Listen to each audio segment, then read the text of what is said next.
It's that same old startup screen glow, blowing dust off a gray game logo. Saturday stacked in a plastic case, sleepover scores we can't erase.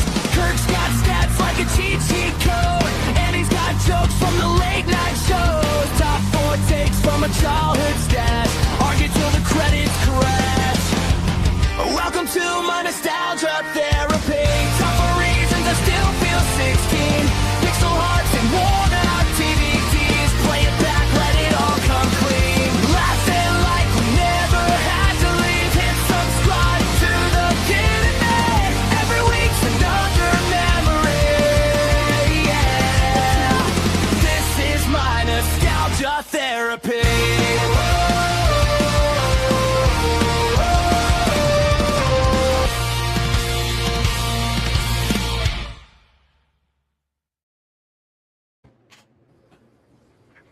This is the Rushmore Show where it's all about your top 4 and nothing more. I have to move over for the short version. I was kind of half in, half out. Anyways, hey, man, we are live. It's Thursday night, and we are excited because tonight is a groundbreaking episode. We are talking Pokemon. Andy, we've never talked Pokemon before. Guess who I am? Rest in peace and edit. Your friend Dax, Cannon for President of the United States. There he is. He is going to help. Yeah, Dax, do I remember you? Rest in peace. And is this a new? What do you call those things? Is this a new channel? Rest in peace and edit, or did you change the name? Dax. Anyways, Dax, remind me. Where do I know you from? That's how you remind me. Yes, it is. You remind me. It is a new So what was the old one? Rest in peace and edit. Let's see. Maybe it was and edit. And edit? And edit. Is it the Mr. Carrot? Is the Mr. Carrot? Was Mr. Carrot? Is that? I don't know. I don't know. Anyway, guys, we're talking Pokemon tonight. You gotta catch them all. It's gonna be a blast. So, dude, I like my shirt, man. Oh, by the way, I love that shirt. It's Rip and Edit. Oh, not Rest in Peace and Edit. Yeah. I open up Pokemon, which is Rip and Edit. Yay! I'm still blue. Tyler is still blue. Tyler, is still blue. Yep, you're in it to win it. Thanks, Tyler, for being here. And yeah, we're not going to take away that. And Rest in Peace and Edit, you are also still blue, which means you change, or not Rest in Peace and Edit, Rip and Edit, duh, which means you just changed the name. You still have moderator too. 14 people in the house. Hey guys, we're the Rushmore Show. We talk about your top 4 and nothing more. We're going to climb up a mountain today and talk about our favorite Pokemon of all time. If you like Pokemon, stick around. We have 2 PokeTubers coming to hang out while Pokemon collectors coming on. And hopefully you enjoy. Or my mom's account. You gotta catch them all. So Pokemon is Bob Marley's favorite in disc. Pokemon. Yeah, man, I get it. So hey, let's get this thing started. If you're the 16 people in the chat, hit the like button while we do this. Andy, let's do our. You ready? Is it Top 4 Pokemon cards, art, Pokemon characters of all time. Let's get it.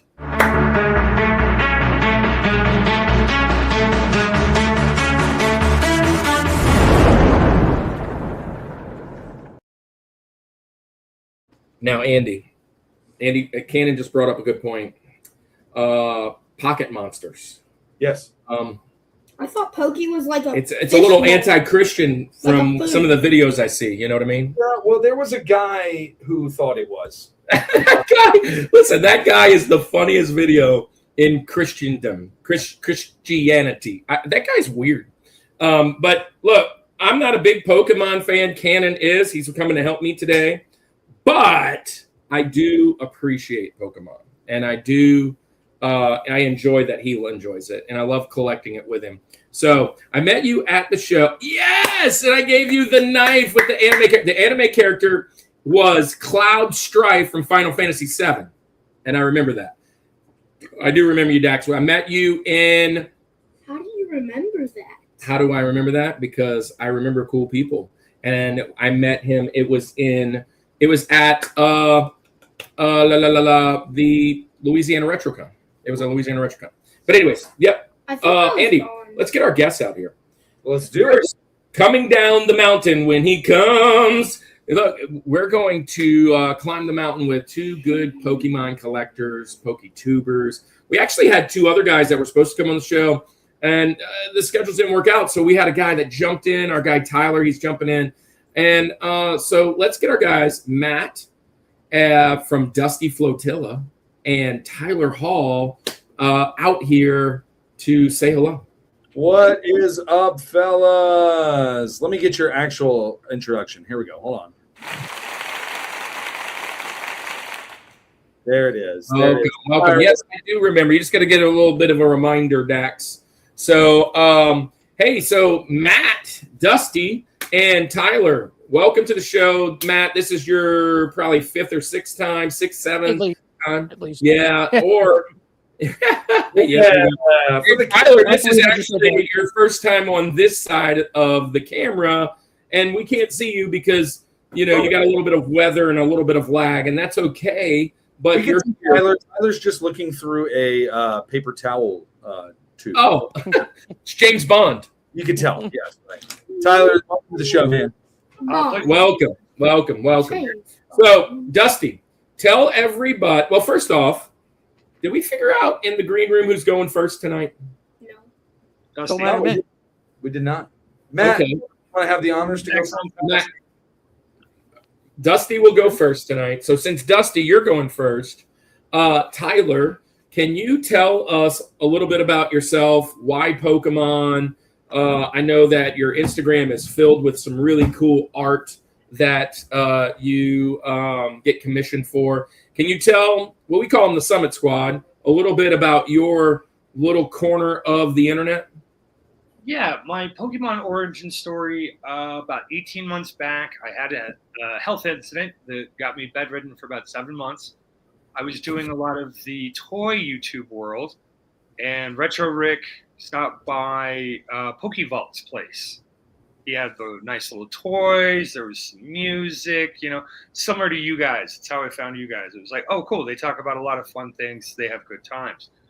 And slowly but surely, as an old man with technology, I realized, oh, these guys live stream. Oh, I can chat with these guys. Oh, I can email them and we could do stuff. And the cards themselves, I don't have any relations with the games. I was too old growing up. 1999 was senior year for me. My beard is grayer than another man's on this screen, but that's okay. He wins. He wins the. Well, my senior year was 96, so I'm older than you. Oh, so more seasoned. Okay, so just a little bit. Fell in love with the people, and then the art has always been in my background. I claim to be a Bob Ross that swears, so just an alternative. He's Bob Ross probably does. Yeah, Not on camera, but he probably did. Happy little trees here. Yeah. Well, look, hopefully we're not swearing tonight because this is our we do have some children around. But thank you, Tyler. Thank you for being here. Best behaviors. Yeah, man. Thank you for being here. I hear that you're rubbing shoulders now really quickly with some really cool people in the Pokemon space. And listen, that's just news to me.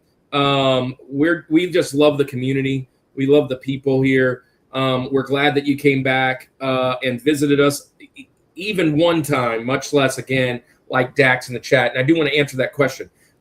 When you coming back to a show in Louisiana or New Orleans? Well, our next show is in July, and it's going to be the Southeast Gaming Exchange in Greenville.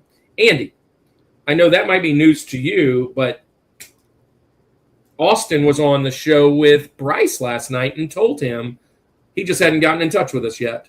Oh. And I'm like, well, I really wish he'd hurry up because it's less than a month. So that's our next show, if that works out correctly. And then right after that, I think the next one is Louisiana RetroCon in Morgan City. Yep. And then Pelican and St. Tammany Collectors Con will be right behind those as well. So we have 4 more shows that I know of for the year.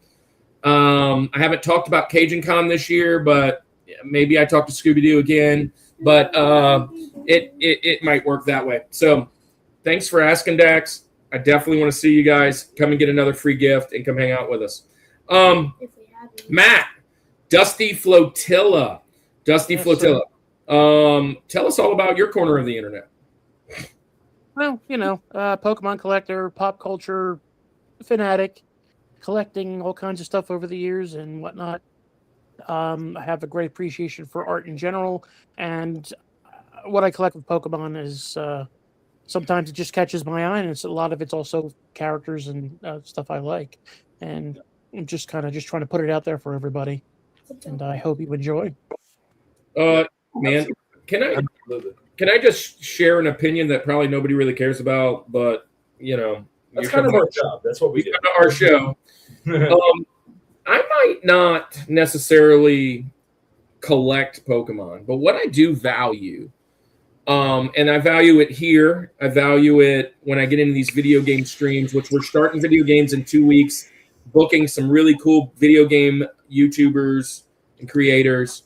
And maybe I'll get some more while we're out and about at Siege, because that's what happened last year.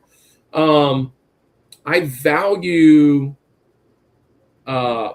the passion that goes around collecting. I've always been a collector, and I love that when somebody has a certain passion together, that we can become friends from all over the world. And then YouTube like this, it even brings it closer. And so I hope that everybody's open-minded today, considering Pokemon is not something that we've touched base on at the Rushmore show, but we've got a couple things we don't normally touch base on. But here we go. Let's do it. So you're going to go first, Matt. And this is going to... Oh, you want Tyler to go first? I thought he was. I was just... Well, okay, I mean, that's fine. Tyler, whatever you want. Don't matter me. Guys, I want to bring up the P1 that I have on deck. Is that you guys or is that me? Yeah, I can pull that up. Yep. All right. So before we do that, though, Tyler, okay. If you're going to get us kicked off, let us know your criteria, kind of like what you were thinking while you're putting this list together, top 4 Pokemon cards, Pokemon art, that kind of stuff. All right. First criteria that comes up to mind, most people value money. I value story, or in certain cases, because a lot of my collection is actually signed cards. So I'm one of the dirty men that devalue the card, basically, because I have a signature. To me, I consider it a higher value, because not only do I have that pricey card that I only spent $10 on, like, I'm crazy, I'm not stupid. I won't pay $400 to have a signed card. So value is irrelevant. I feel like first thing, meaning. Either the card art itself has meaning or the story behind the card has meaning. I feel like that kind of really establishes out all the other lesser criteria. I feel like just starting with that one's a pretty good one. Well, this one is given to me. Yeah, well, that's good. All right, cool. So with that said, give us your number 4. I'm going to bring it up on the screen for us. Let us know, what is your number 4? Your Rosie, that's what we call number 4 of Pokemon art. The Rosie of the Rose is from a newer release in February, The Ascended Heroes. This is the Numo IR. This is Mega Dream, of course. Language would be a factor in criteria, but the art is great because Pokemon is cute. People like cute. It's got a story on the art itself. Is that little guy going to make it over, or is he going into lava? And then, of course, this particular copy was signed in San Diego card party 3 weeks ago by another YouTuber, Ebony Unicorn, great PokéTuber. All around, really good entry pick. It's got a cute Pokemon, it's got a story, it's got a personal memory, and not too expensive because it's the foreign language. Like $3 for this version. Wow. So I am not. I'll say this, and I'll mention this when I get to my picks. I am an OG Pokemon guy. It was right in that wheelhouse. So you guys are saying 99, 98 was your senior year, or Kirk even into college and things like that. I'm 10 years old in '99, so like this is right where I was at and with the OG Pokemon. So this is not one that I'm familiar with. However, It's not. the art is really cool. I do like the kind of bubble art type style. I don't know if that's the right name. You see what I mean? Like that kind of cartoony look for this Pokemon. Really cool. I do like what you said with the story behind it. That there's the scenery tells a lot too. And I love that you have a story to it as well. So this is a great pick for sure. Well, it's as soon as you pulled it up, Cannon, who's my resident professional today, was like, yeah, Nummel or whatever his name is. And I was like, what's his name? But because obviously it's in a Japanese card there. This is some cool art. It is really cool. I won't have this kind of guy on my Pokemon today for a special reason when I tell you my criteria. But I do really like this card. And you said the PokeTuber or the YouTuber was Ebony Unicorn? That's correct. Yeah, Man. she's great. She's a great view. Yeah. Well, props to Ebony for signing that card for you. And how much is that card worth without the signature?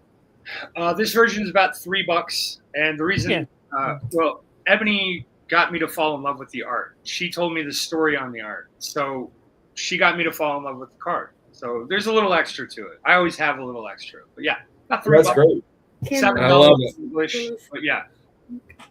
I love it. I love it. I love it. And when we were looking last night, Cannon and I went through the whole Pokédex. And hello, Bud Files. Hello, peoples. Can y'all rank One Piece characters and Devil Fruits? I mean, eventually we could, but I would have to do a little bit of research. I'd have to do a lot of bit of research. I only know One Piece from the Netflix show. So Cannon knows it a little bit more. But last night we were going through the Pokédex. And the whole Pokédex, I went through all 1,000 characters with him. And when we got to this guy, I was like, oh, this guy's cool. And then his evolution, I was like, oh, this dude's like a camel. And it looked like a pool floaty. Yeah, he looks like a pool floaty. It's really funny, some of the ideas. So my favorite one, what you're not going to see on my list today, is the key ring. The key ring. Clef key. And I was like, what on earth? Who wants this Pokemon, this clef key, just jingling in their pocket? And that goes with my thing. But I look at this guy and I'm like, yeah, he looks like a pool floaty who got to go in the lava. That's hilarious. It's a good art. It's good art. Fire Pokemon. Land Before Time. Land Before Time. Oh, Land Before Time, yeah. Yeah, there you go. There you go. All right, well, cool deal. I love the first pick. I love where we went with that. Matt, we're going to come to you now. Give us your criteria and educate us some, man. Because the criteria was I wanted to throw in some that were not necessarily lesser, not as big as some of the ones that we're all going to probably at least have one of, I'm sure. Some that are very special to me for reasons, and I'll go through real quick when I show the pertinent card. Not all are just Pokemon. I may or may not have some trainers that may pop up either here or there, which it's a Pokemon card, and they may have Pokemon in them regardless, and you'll see why.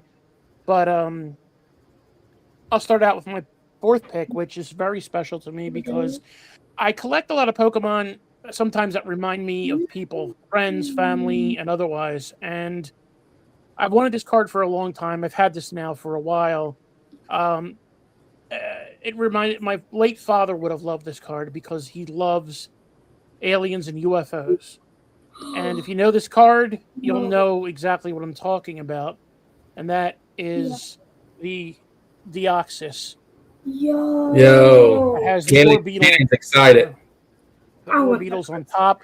I mean, it looks like an alien. I mean, he is technically really an alien anyway, but Orbeetle's not. But it means a lot because my father would never got to see this, and it just reminds me of him. And he would have liked it because it's right down his alley because it's an alien, and it's perfect. And nice. I was glad to get it.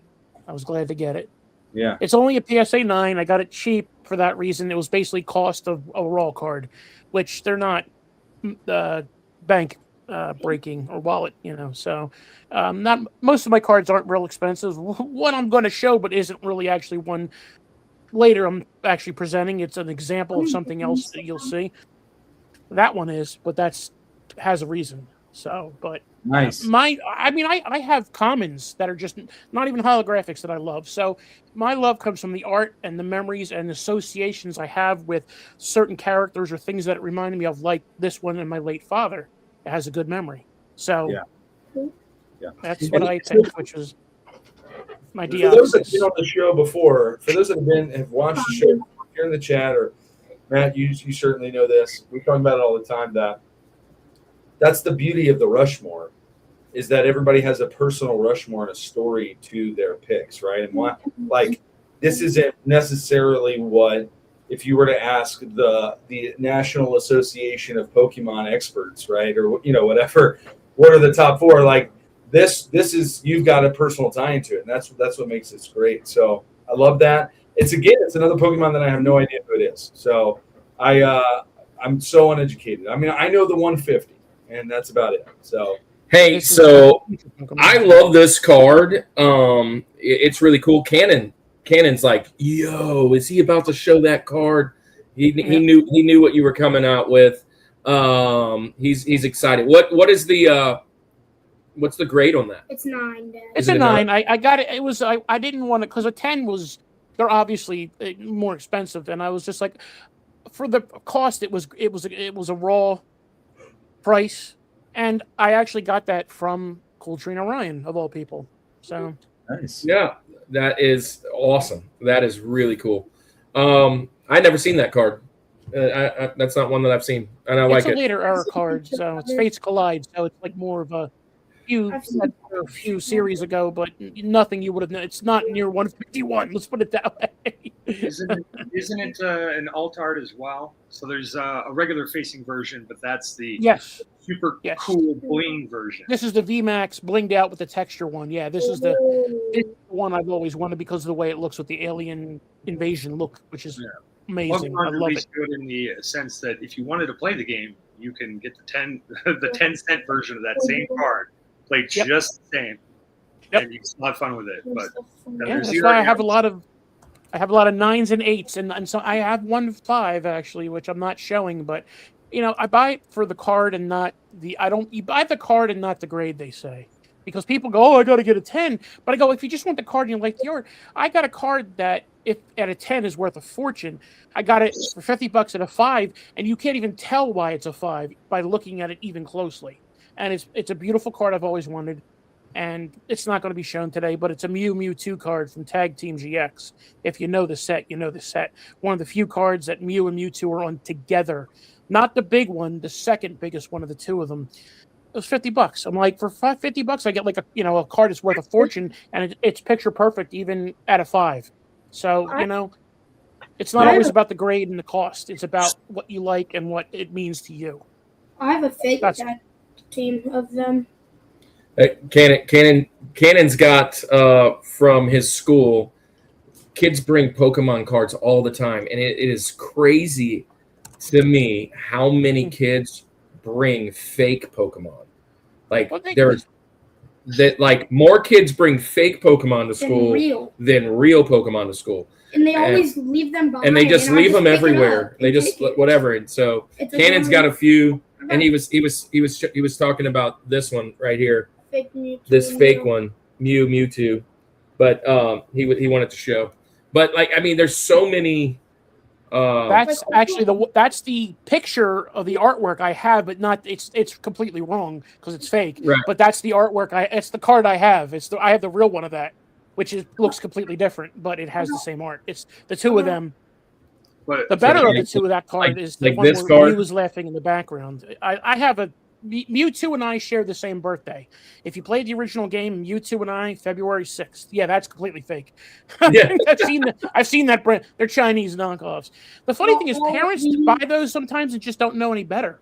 Because if you look at the ones that have really good, the kids will come to school and be like, "Oh, Mr. P, look at this awesome card. It's whatever. And I'm like, It's fake. dude, that's fake. No, it's not. Hey, as long as you know it's fake, but you like it, you like it. I'm like, it's good, I don't you know what even mean? need to know about Pokemon to know that that's fake. It's just like that. Well, Anyway. they just all look the same on the back. Shopping It's on up a to you. budget for cardboard, It's up to you. you get the swap meet. Yeah, man. They're crazy. So, hey, I just want to say hello to Honky Kong. It's been a minute. Bought a 3-pack of new set and pulled a Mega Halucha Sir and Stevens Metagross EX I Sir. love Oh, nice. those. SIR. Nice. I love those. Yeah, the truth. Yeah. Thanks for joining in. He said he's excited that he caught this episode. And Cool. then Good. Good. thanks for being here. I love Felicia. Anyways, You let's seem like the type of kid that's into research and learning about it. You seem like a smart kid, buddy. You know when it's fake, but just because Yeah. it's fake doesn't mean it's not cool. And Yeah. just and that's why it's here. He brought them. He's like, Dad, I want to show them. Even though they're fake, they're cool. yeah, As long as kids aren't trying to sell them off as real and they know they're fake, you know, they're fake, but it's cool. They're You know. trying to like That's great. You know? some kids in my school. They bring like whole binders and put them in their backpack, and they're like all real cards. And then the kids with the fake ones try and trick the kids to trade them. Yeah. You see, that's wrong. That's wrong. that's It's part of childhood. But Yeah. glad Cannon's ahead of the curve on that one. Boy, it's Yep. crying on the playground. I wish I was lucky. I always just look at the back. Well, Andy, I don't remember. Am I up or you up? I think I'm up. Yeah, you're up. I think, yeah. Okay. So originally I went into this episode just like telling myself I'm only going to do my top 4 Pokemon because I definitely had the cards growing up, but unlike you guys, I am not very well versed in anything new or value of cards or what's big or whatever, that kind of stuff. However, at the last minute, I kind of made a change, and I was like, you know what, I'm going to do cards, but I'm going to tie it to nostalgia. Tell a quick story, and I think I've told it on here before, or maybe I've certainly told this to Kirk before. I remember 4th grade. I moved to a new town, so we moved actually funny, kind of from where we are currently to where we were. I was a new kid in town, and the big thing was this was 1998. So what was the big thing in 1998 for a middle school boy was Pokemon, right? This was right around that time where this is happening. So everybody's into it, and I say, you know what? I got to get into it. I got to meet friends. I got to do this whole deal. They're trading Pokemon cards. They're doing all this stuff. So I'm begging my parents. I'm like, Mom, Dad, please bring me get Pokemon cards. I had no idea, like, really anything about Pokemon, but I was like, this is just a cool thing now. And I remember we went somewhere, and my mom was like, no, that's too expensive. You're not getting those. And so we went to like CVS or something and found this, like, it wasn't even a Pokemon card. They were like round, and it was like one of those random toys there. And it was a picture of the Pokemon that came with it. So I got that, and I brought it to school, and I was made fun of that I didn't have that. I was like, Mom, no, we've got to get Pokemon cards. Well, I made a friend, and he gave me my first Pokemon card out of his batch of Pokemon cards that he had. So this kind of started my love of Pokemon. Then I started playing the video games, and everything else kind of became history. And I love Pokemon. It was so much nostalgia for me. So my 4 are going to be cards that I had growing up for sure. But there's going to be kind of some stories to that. And I'm going to start off my list. My Rosie is actually going to be the very first card that I got, the one that I just mentioned, that a buddy of mine gave me. Became friends with this guy all the way through high school. Grew up with him. Also, on top of that, I'm only sticking to the original 150. I'm not saying those other ones aren't cool, but I would be speaking out of just no knowledge at all other than it looks cool if I were to go anywhere outside of the original 150. So I had binders. I had a binder full of all of the cards. It was one of those things that when I moved out of the house, my mom got rid of. It's kind of like those, man, I really hate that happened. But I was okay with it at the time. Now it's like kicking myself for it. But I digress. I'm going to go with my number 4. And this is going to be, let me share the screen because I want to make sure. This was the first Pokemon card that I was given by a friend, and there's so much nostalgia tied to it. and it's just a random one, but I'm going with the OG, the original Machoke. This card, and it not for no reason other than this was what started it all for me. I had no idea who they were, what it was, but my buddy gifted me this card, and I'll never forget it. But the Machoke card was the first one that I ever had. Started everything for me. I was like, man, this is really cool. You know, I'm a fan growing up of like X-Men and superheroes and cartoons and stuff, and this was right up that alley. So I'm going to go with, for my number 4, my Rosie, I'm going the original, the Machoke card. That's a really old card, dude. You're old. I'm telling you, yeah, this was the one. This was the first one that I had. So do you still have this card?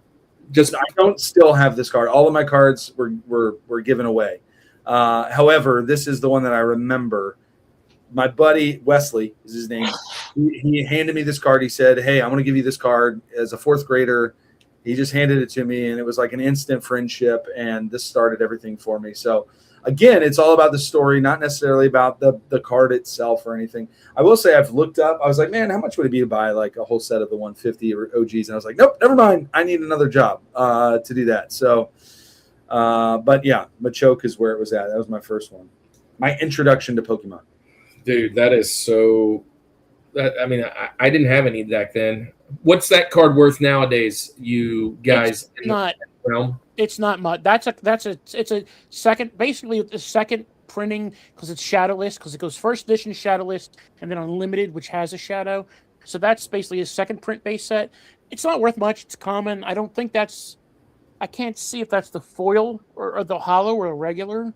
If it's a regular version, it's not real expensive. There was nothing special about the one I got. I just pulled up a random picture of one, so it was just a standard, Right, yeah. So they're a couple. It could be a couple. I have a lot of those. I have some first editions. But I don't have any big old ones. I wish I did. I'd be living it up. But but stuff like that. I have a lot of commons, a lot of the cool 151s like you're talking about, and I definitely pretty sure I have most of the evolutions of that.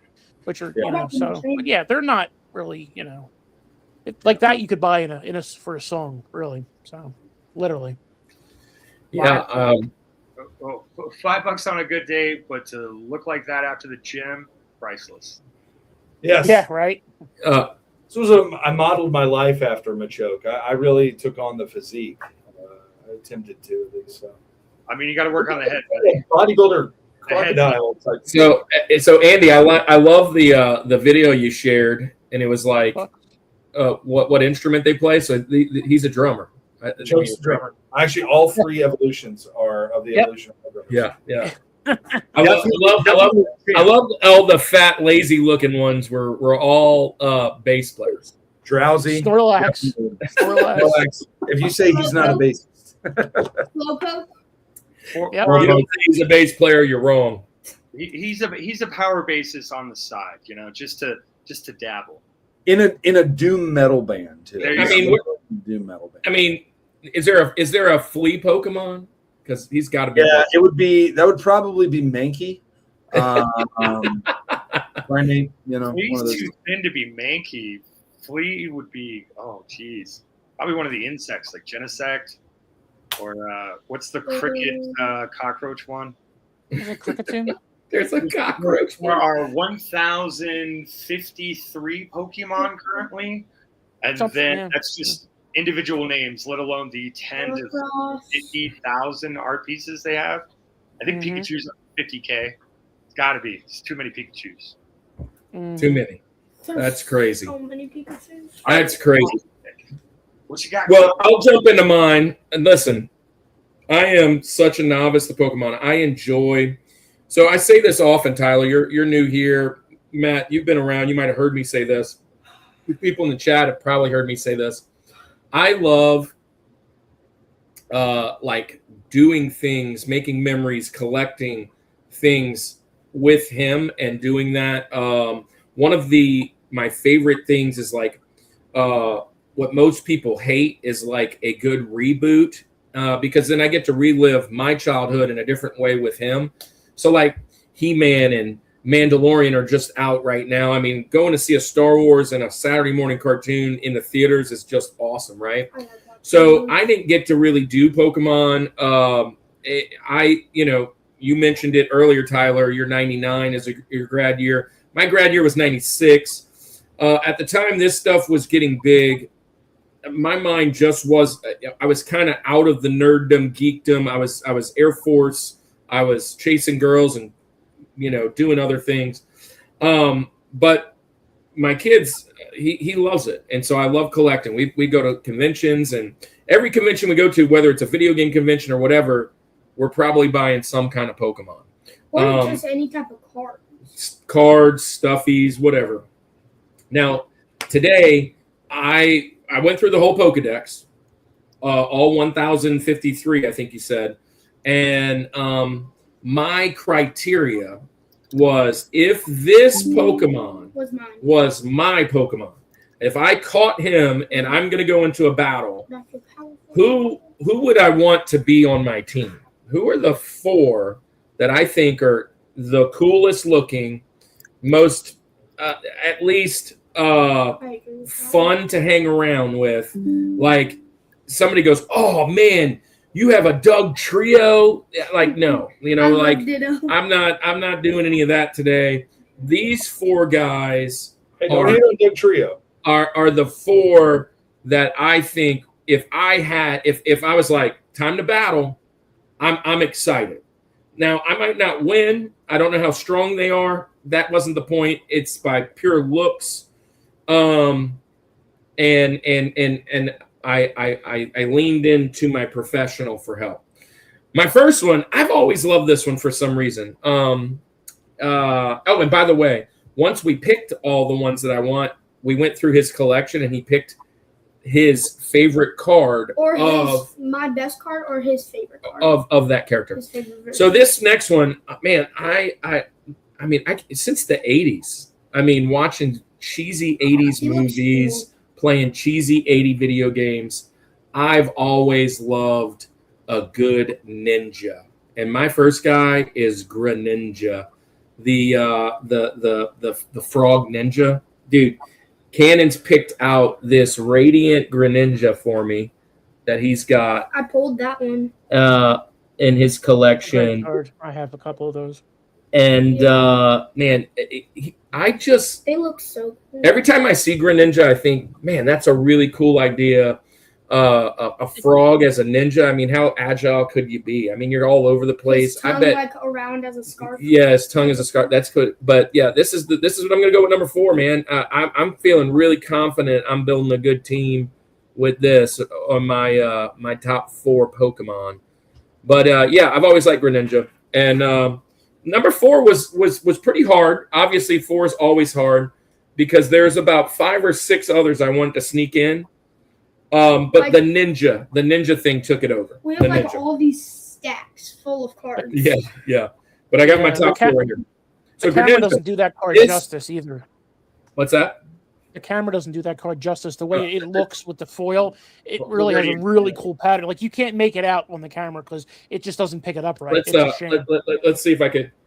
It's a beautiful. I love the Radiant design. I have a whole bunch of different Radiant cards, and that's one of my favorites. It's a beautiful card. The way the texturing and the pattern is on that card, it's just see what I mean?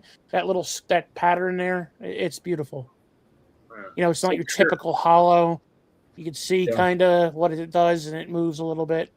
It's a cool card. It's not a full art. It's not a secret rare. It's not, but it doesn't matter. It's cool regardless of whether it's a regular card. And I'll be honest, he didn't have very many Greninjas.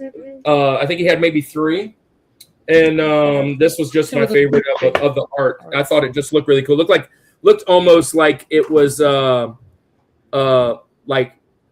Ninja Gaiden, like one of those scenes where he's like out. Leave that up there. It's really hard to see. But so sun setting, yep. Mm-hmm. That's gonna be my number 4. I'm opening the gate with that one. So good pick. It's another Pokemon that I don't know. So there you go. You don't know Greninja? Were you? I'm telling you, if it's out of 150, I think I know Togepi. That's it. Well, my other 2, I think my other 2 are in the 150. and then I have one that's out. One more that's out. I know of one that you have that for sure is in the 150. Yeah. Isn't Kurt, it were 150? you a Teenage Mutant Ninja Turtle fan? Feeling some Genghis Frog biases. Yeah, that too. And I also thought of, I love that reference. I also thought of the anime cartoon on Netflix, Kulapari. They have some, yeah, man. We watched that during COVID. And that, I don't know, it's just a really cool card. Battletoads, love them. Yeah, it's a cool card. Love it. Never. It's like Teenage Mutant Ninja Turtles. I'm going to start with Greninja, man. All right, so we have done our Rosie. Now we're moving into our TJ Jazzy Jeff. I'm having my day has been crazy today. I'm going TJ Jazzy Jeff. Tyler, who is second on that mountain as we're working our way to top four? Number three pick. All right. Number 3 is yet another newer card. It is the Vulpix from Mega Evolution base. Yes.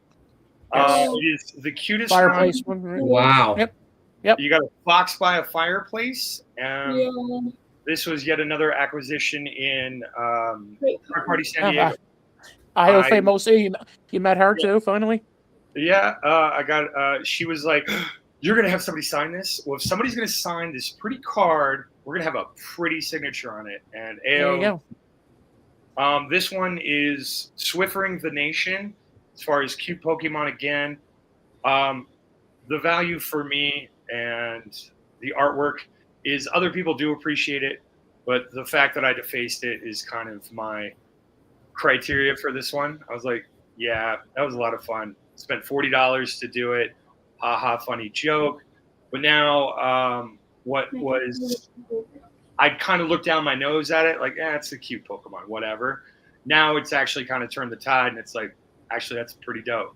So that's this one's a short but sweet one, but a lot of people are liking it. A lot of the cards I've in my collection I picked up cheap, and over the last 6 months, most of them have 3, 5x. It's a crazy Pokemon world when all you're trying to do is collect cards to appreciate them for the art or the shininess or various other things. So I've dabbled into some more. The signature collection is obscene. We'll just leave it at that. Certain collections can get obscene. Just right time, right place, right attitude. All the stars align for you. Manifest, miracles happen every day kind of a thing. And then, well, here's the thing, Tyler. When we run into each other, you better have a good Snorlax ready for me, because that's it. That's the only Pokemon that I'm much alike. So there you go. I have a bubble Snorlax for you, sir. Yeah. And I'll put my amazing signature on that and deface it for you. Awesome. That's the plan. Hey man, I love this pick. That is cool art. Cannon was looking at it, he's like, whoa, that's cool.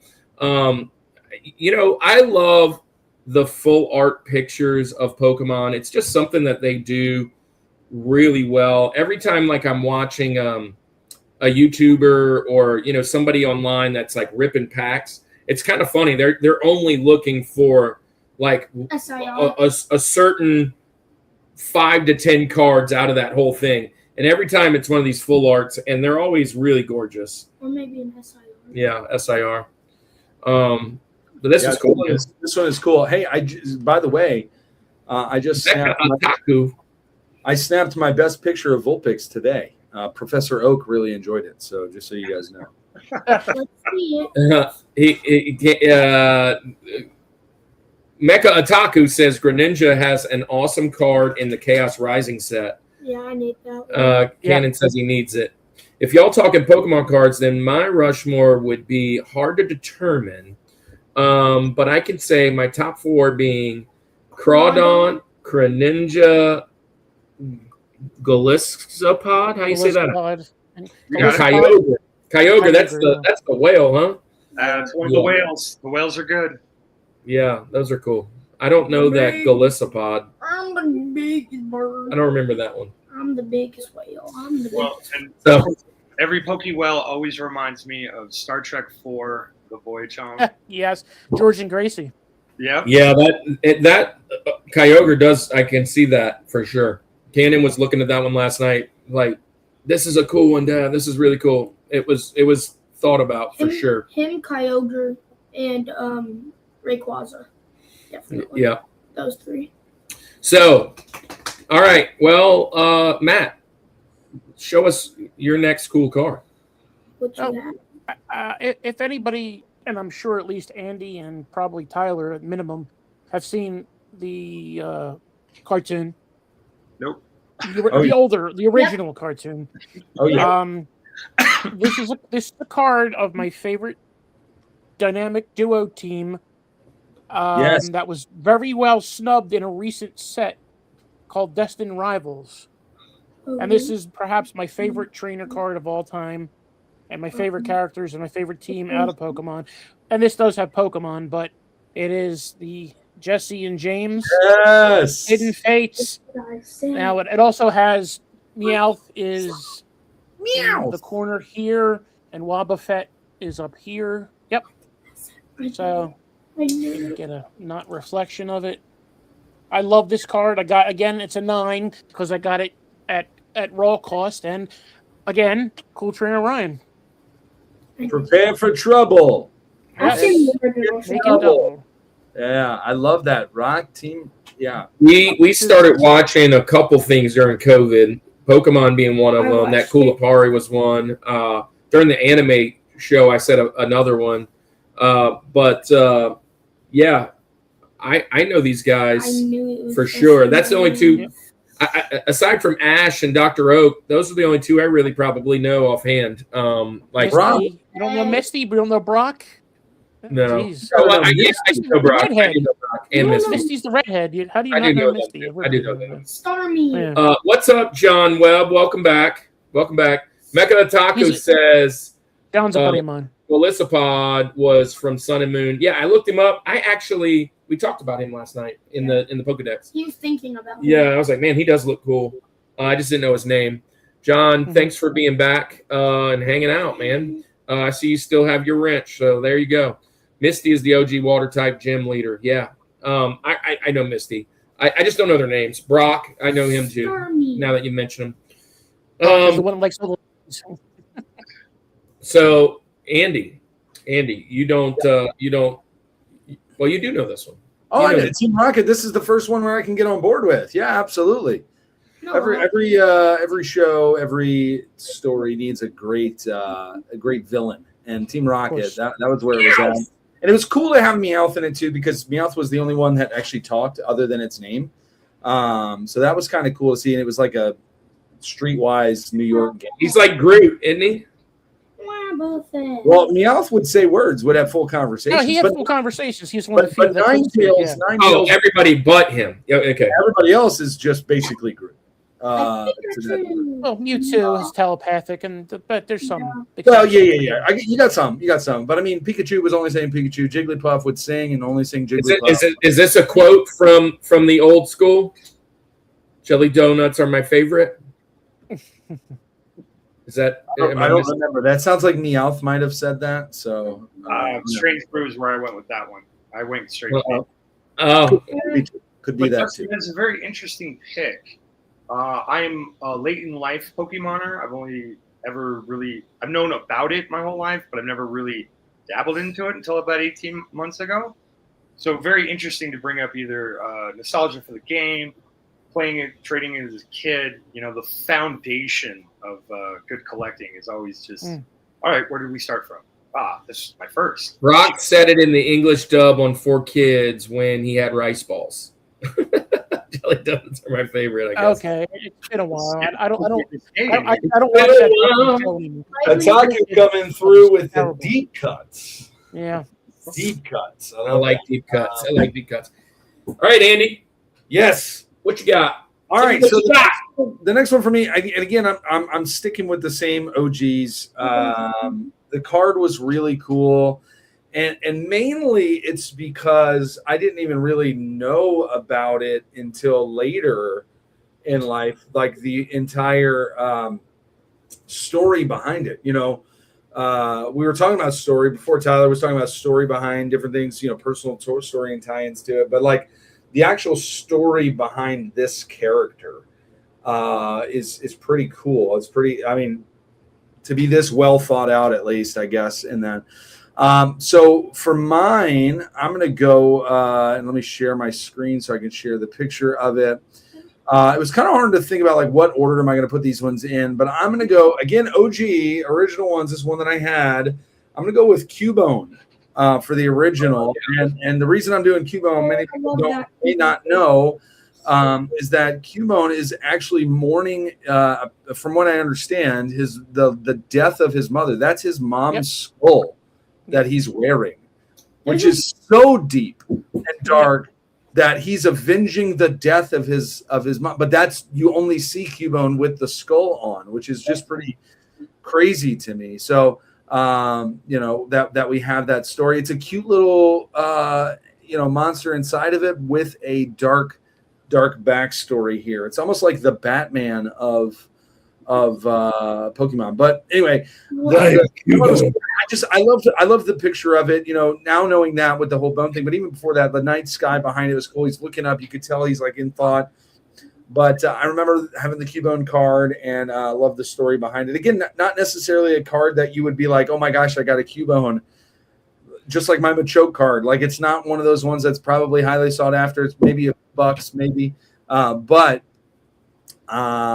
it's something when I think Pokemon cards, I think Cubone. So that's where my TJ Jazzy Jeff is. Well, there's a theory that Cubone is actually Charmander with a Charizard. It's very similar. Yeah.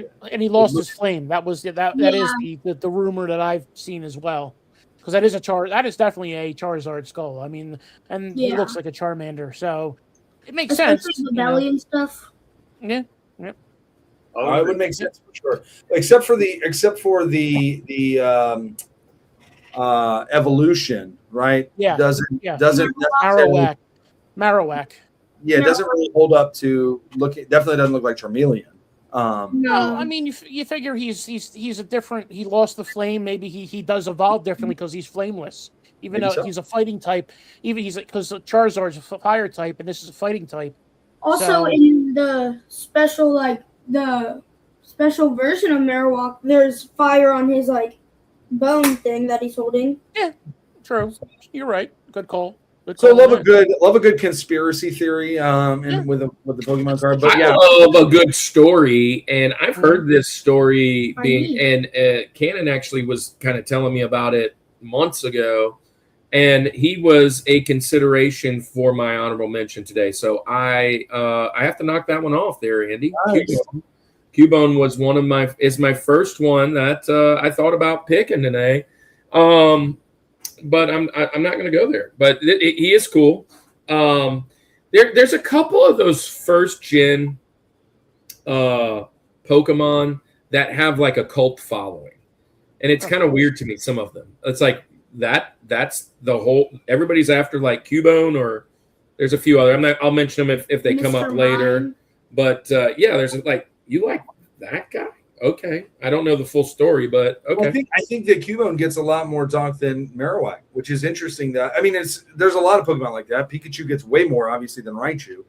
And some of those, the evolutions, even you could make the case that Bulbasaur more than Venusaur, maybe even, or some of those ones there potentially. I think Bulbasaur because he's the one, but Squirtle gets a lot of love. Squirtle doesn't get any love. Yeah. No, the middle squad or nothing, man. The middle child. It's a middle child. Exactly. Yeah. We got those evolutions, middle stuff, which is why I went. Gannon actually tried to talk me into War Turtle last night. And I think War Turtle is one of the coolest out of the three. Yeah. I mean, Blastoise is awesome, though, man. Yeah, he is. He literally has no arguing that. Yeah. He has water cannon. So, all right, well, I guess I'll jump in and finish our first half, and then we'll do some commercials. I like it. Art is great, but I'm a Pokemon conspiracy theorist. Mandela effect. Pokemon Go. Yeah. John, thanks for being here, man. And I love how you say that, Alolan Marowak, I guess. Alolan. The low-end Marowak, yeah. I was talking Oh, about yeah, the yeah. Slightly fire. different variation on Oh, the one with Marowak. the fire, the blue fire. We were looking him up. All right, well, look, I'll jump into mine. Andy, this, I don't know. This is the one I think that you were talking about earlier, maybe. I've mentioned this plenty times over the last time. Every time Pokemon's brought up, I bring this up. This is Canon's favorite, and by default, it's one of my favorite too. Whenever we go to the conventions, we're looking for it, and this is his favorite card of the of those. He has quite a few of this guy, but this is his favorite one. It's really not worth that much, but it's cool art, and he loves it. So we're gonna go with Gengar, and he is coming in with this Mega Gengar. Well, the cool thing about this card, how I got it, is we were at a convention, and this dude, when we bought things, he said I could pick 2 cards out of this one, like one of the boxes, the ETBs, and I got a Japanese Ho-Oh, and I got that. Yeah, out of the extra, and yeah, I mean it's just a cool card. Look at it. I mean, like Gengar's cool enough, and then he kind of looks like a jester of sorts in this card. I like the Mega evolution. Yeah, he changed a little bit. The art is really cool. I love the color. I love the shine. I like the Mega Gengar where it's like his tongue is out, and it's the big like expensive one. That one's cool. the one where he's eating the Fusion Strike. Yeah, I have the lesser of the two of that in a PSA 10. I don't have the super expensive version, but I have the other one of him with his mouth open, which is the lower Fusion Strike one. Gengar was almost considered the George just because of canon. Gengar's a goat. No matter, I love Gengar. But he's always going to be there. I mean, he's got stuffies of him. He's got cards. He's got like every time we go, it's like, oh look, there he is. There he is. There he is. Same convention that I got this, I got a Ditto Gengar stuffed animal. Oh yeah, I've seen that. They're cool. Yeah. Yeah. Anyway, so that's going to be how I finish off my first half of the mountain. Greninja and Gengar, man. I love that. Gengar is really awesome. He was the one that in that reel that I sent earlier. He's a singer in a metal band, apparently. Yeah. Yep. And look, he's got some other cool, like his 3 evolution is awesome, right? Oh yeah. I feel like he's kind of like the Deadpool. Hunter's really cool. Hunter than Gengar. Oh my. Wait, I'll be right back. Gengar for sure. Yeah, I feel like he's kind of like an anti-hero, right? Like he's got to be. He's just if you ever watch the show, the anime, he's more of a trickster. Kinda, he's not as bad as he's made out to be, but it also depends on who's using a Gengar, because they wield the tools differently depending on if they're a bad guy versus a good guy. Because Ash had Gengar briefly, and you'd have to see some of the much older episodes. And man, I mean, if I had Gengar as my guy, he's just cool. I mean, he is absolutely. I 100% on that one. I'm totally with you. All right, well, man, I am. Let's do some halftime. Halftime. You find Canon did this last time, right? A little precursor. There you go, all 3 right there. There you go. There he is. There he is. He colored this Nice. last show. All right. Well, hey, let's do some commercials. First and foremost, I need to talk about this. This right here. If you go to our website, I just dropped our devotional for today, Andy, this morning. We got some video game devos that I've gotten from friends, and we're doing one right now. You can go and check out the video game devo on rushmore.reboot.weebly.com. And you can also find this over there. We are guys that on our day job, we still get out and pastor kids, teach kids, coach kids. Both Andy and I are in that, and we're just nerds and geeks, and we love doing that. And we found a bunch of other guys similar to us and said, hey, go and visit these guys. They're really good people. If you like us, or if you're ever visiting us, you would like most of these people. A lot of them, there's some of them that are Pokemon guys. So if you're here for Pokemon, by all. Now, there's the list right there. You can go and get the list. It's easily to download. And even if you're not Christian, these guys are just good, wholesome people. All of them don't bash you with the Bible. That's what I love about it. You're there for a little bit of both.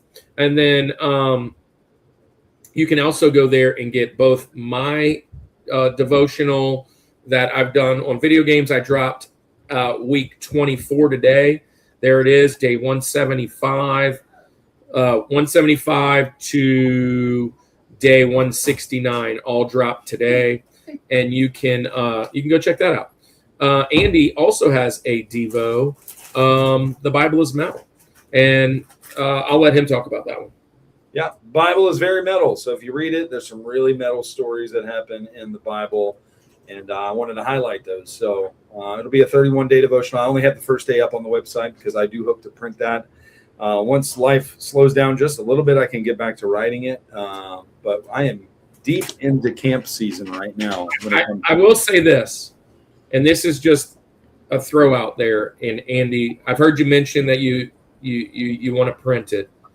We have it's not a real organization, but we've kind of come up with the Summit Lantern Press. It's the light on top of the mountain. And I have a couple books that I put together, some Devos and a fantasy book called Arcadius. The Awakening is book 1. It's about canon in a very cool portal story. And Andy's also got a children's book along with the Devos. All of those, we would love to print those out and have them at our convention tables eventually. And so come by and visit, and I'll show you how to get access to some of those. I am in full edit mode of my Arcadius book, and Andy's finishing up artwork for his children's book. And so, yeah, once life settles down, you'll maybe get some of that. Andy, let's jump in and do our member of the week, our culture box of the week, and our coffee of the week. That is exactly right. Well, let's do our member of the week, our good buddy, Bryce JW. Oh, I love Bryce JW. We show Bryce a lot. Let's do another one. Let's show Zach Schnack. Let's do because that. he's on next week.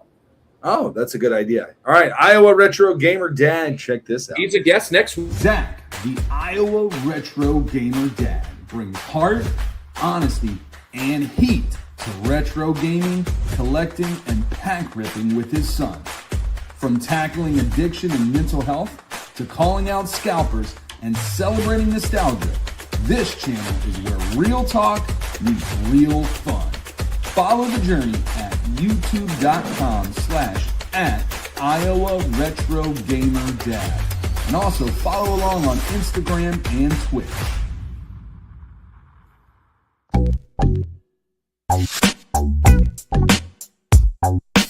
The Cellcast hosts Jacob and Drew review animated movies and TV shows, discussing what they appreciate about the medium in whatever form it takes, whether it's a traditional hand-drawn animated movie, claymation shorts, or a 3D CGI series. Check out some animated reviews when you subscribe to The Cellcast at thecellcast.podbean.com. And don't forget, Cell is spelled with a C and a single L at thecellcast.podbean.com. Let's face it, at-home coffee can be pretty stale. Coffee at home doesn't have to be boring. The Village Coffee is here to deliver the flavor. The Village Coffee roasts coffee every week and sells online. Go to villagebeans.com to order your coffee today and use discount code Rushmore for free shipping. Free shipping, guys. Get your great coffee. I can't wait to go to camp. You're in the middle of camp season. Cannon and I will be at camp. Yellow jackets, right? Yellow jackets. That's for middle school, so we don't know our color yet. Oh! So we We don't That's know our tween color yet. camp. That's tween camp. We'll find out our color hopefully pretty soon. Wait, isn't it the year you just left? Is it the same? Is it the same days? It doesn't matter. We can talk off camera.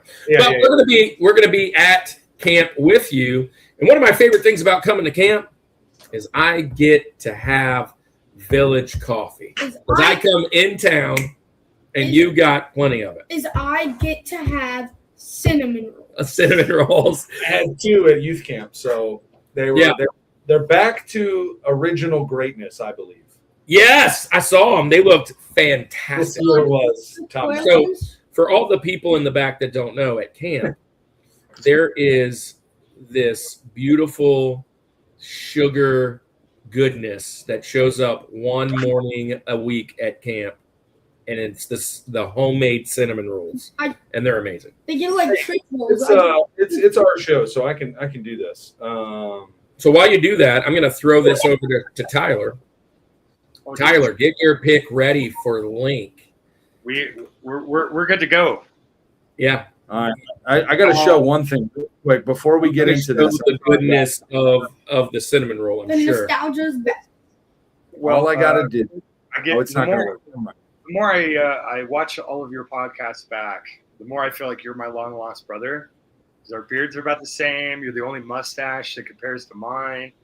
You know, there you go. You're just like I'm just the slightly newer model before. And I just trimmed it. It was to about here, and I trimmed it just so that I can give it some better life over the summer. I have done that. And I think it's growing back better now because it was kind of all squirrely. But yeah, I'm getting that thing going again. So he's gonna do this. Anyways, did you find it, Andy? It's not working for whatever. You know what?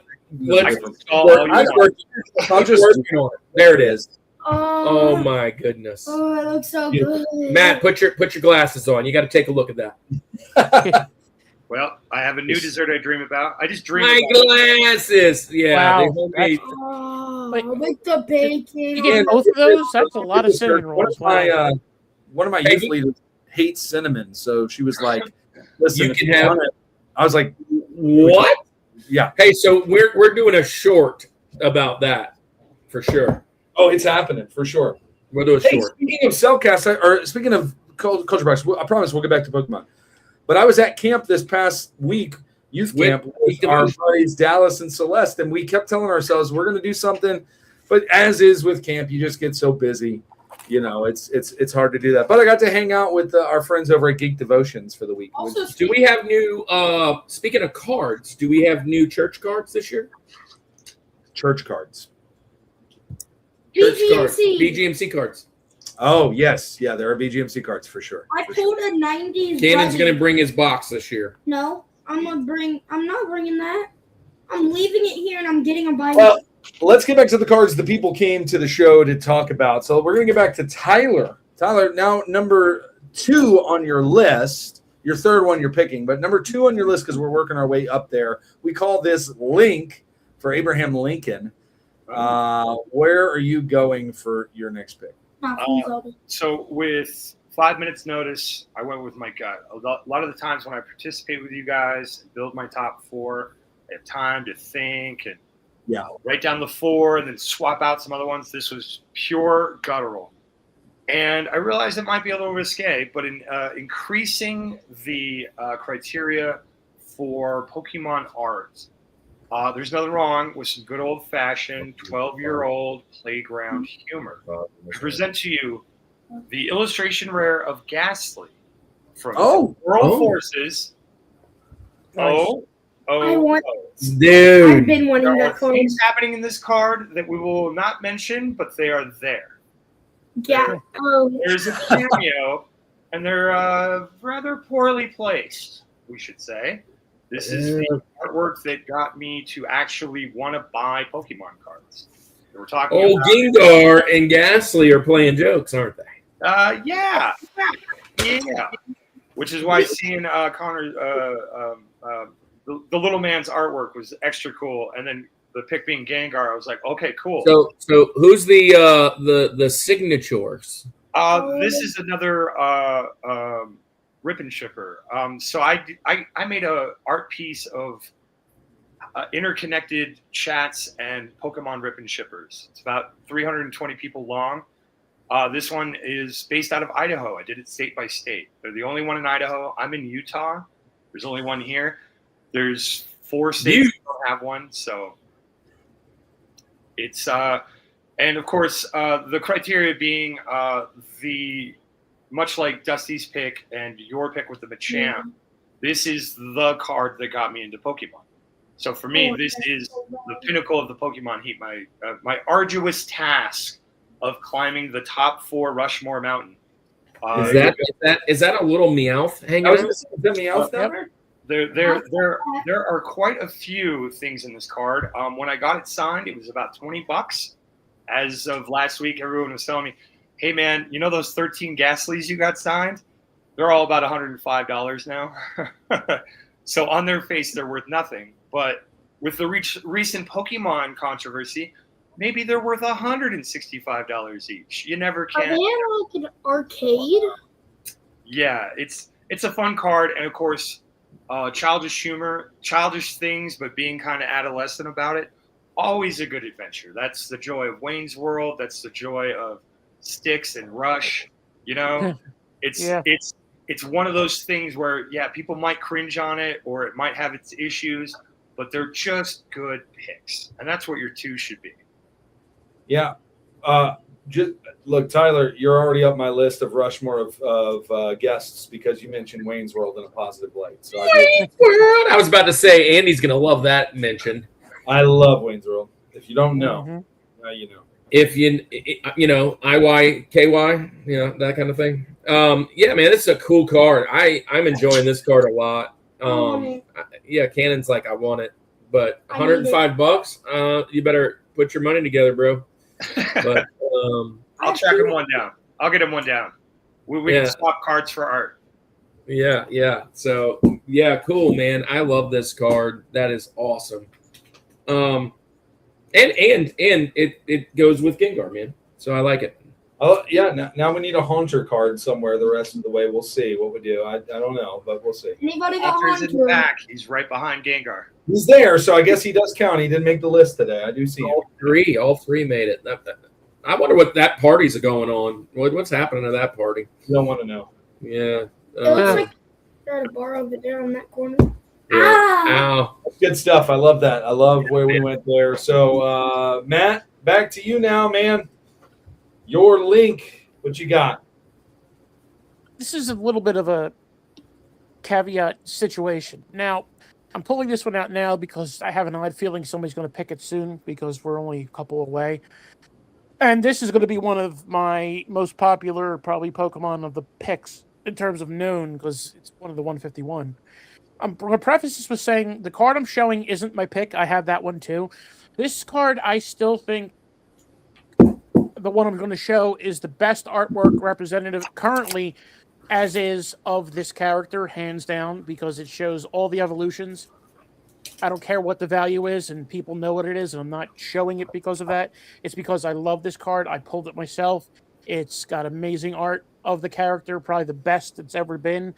However, my pick for this character is different because I don't go into that reasoning why the actual pick, but I'll show you what I'm talking about, and that would be Charizard, the big Charizard, which has all the evolutions in it. I have all the ones from the recent, but that's the SIR, which is the one with the mega. Yep, that's the big one. That's the not the gold one, but the SIR. That's that is cool. Yeah. That's got it's got Charmander, Charizard, and Charizard himself, and then Mega Charizard X. And when I pulled that, I think my heart stopped literally because I was just not expecting to see that card at the time, which was not remotely what it's worth now. Regardless, Charizard's a big one for me anyway. I collect him. I even have an album dedicated just to him. And however, my pick comes with a tiny story. Charizard's always shown as a very fierce and fearsome, scary, fire-breathing dragon. This card I love because it reminds you that Pokemon are also the trainer's friend and pet. And it reminds me of my relationship with my little dog, Coco. And this is a Lost Origin Trainer Gallery Charizard with his trainer, Leon. And it's the most friendly looking Charizard you will ever see on his lap. Wow. Charizard isn't that big. Charizard's like 5'7" and 250 odd pounds. So he's not real big, but he's always shown as this fire-breathing behemoth. Now Mega Charizard's bigger, obviously, but I mean, this gives you a real picture into what Pokemon it can be with just the trainer. It's a snapshot. Him and his trainer. It's most, I love this card because I've always treasured this card since the day I've had it, and I've had this card for ages now, and it's just one of those things. It's just a beautiful card, and it shows you a side that you very rarely see of him on a card, because most of the time, like I said, he's fighting or scary or whatever. I mean, there are a few sillier cards out there, but like primarily 99% of the Charizard cards are what you see, which are the fearsome ones, and that one really just shows a really, really good side of him. The only thing I'm disappointed in you with this pick, Dusty, is that big long case of cards. Yeah. That it's not like hanging on a gold chain around your neck. I'm not like another certain YouTuber who I really dislike in so many ways, but that's beside the point. Yeah. But no, I mean, Flavor Flav. I mean, these are all graded. I have a few cards like this in frames because these aren't graded, and these are ones I've pulled. And that one is certainly and God no.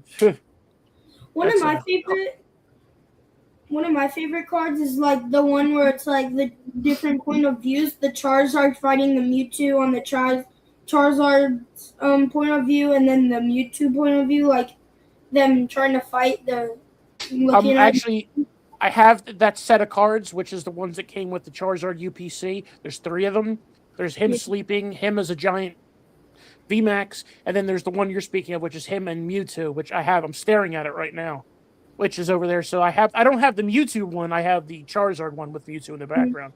So yeah, that's another set of good ones. So that's a good call. It's a good nice. One. Nice. Charizard's always a good pick. I feel like he's maybe the most popular.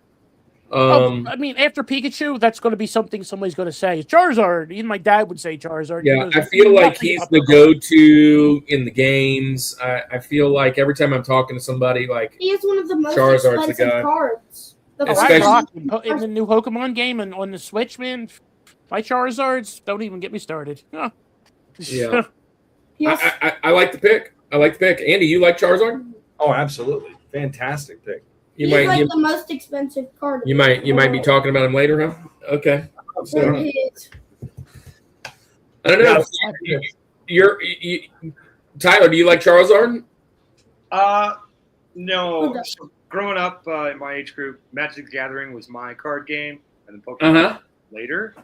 So I understood that Charizard was picked because it had the most damage points possible, the biggest move. It was your at the time, yeah. And I've never been a fan of, all right, you can always outright win this way. I like alternative wins.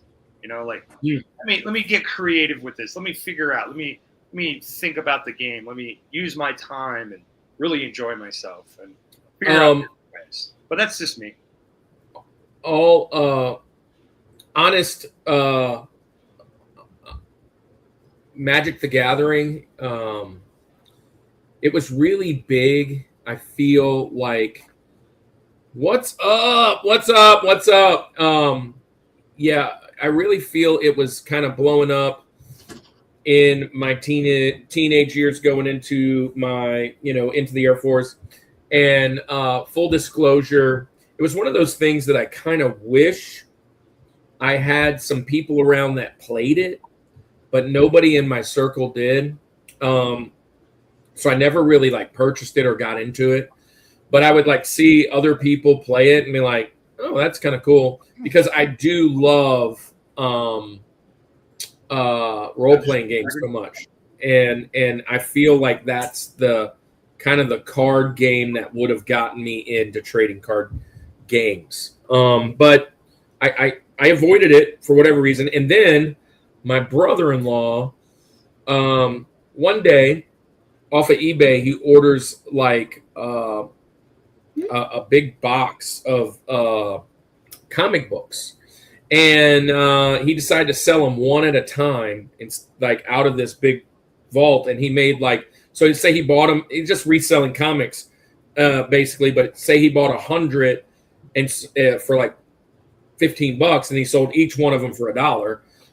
And he was like, he did that for a while and then realized that he wasn't selling them all. And then he opened a comic book store from all the ones that he couldn't sell. And they started having Magic the Gathering. I'll just say this, Magic the Gathering plays there. And I worked there for a little bit and I would watch people play. And I still never got into it, but I would watch them play and kind of look back and go, man, I kind of wish I would have got into it, but I'm kind of glad I didn't because it's just another thing that would have brought me. I have so many other collections, but yeah. The true problem for a collector is never what to collect. It is where to put it all. You can't have everything. Yeah. Where would you put it all? Yeah. So he can't even fit all his games over here. How's summer going? Mariano, right? I'm pretty sure this is Mariano. True. Let me see the picture. Oh yeah. So, how's summer going? Going into 8th grade now, I guess. But anyways, let's Andy, who you got? Yes. Yeah, absolutely. So next on my list is not necessarily going to be one that shocks anybody, I don't believe. This is almost as Pokemon as it gets.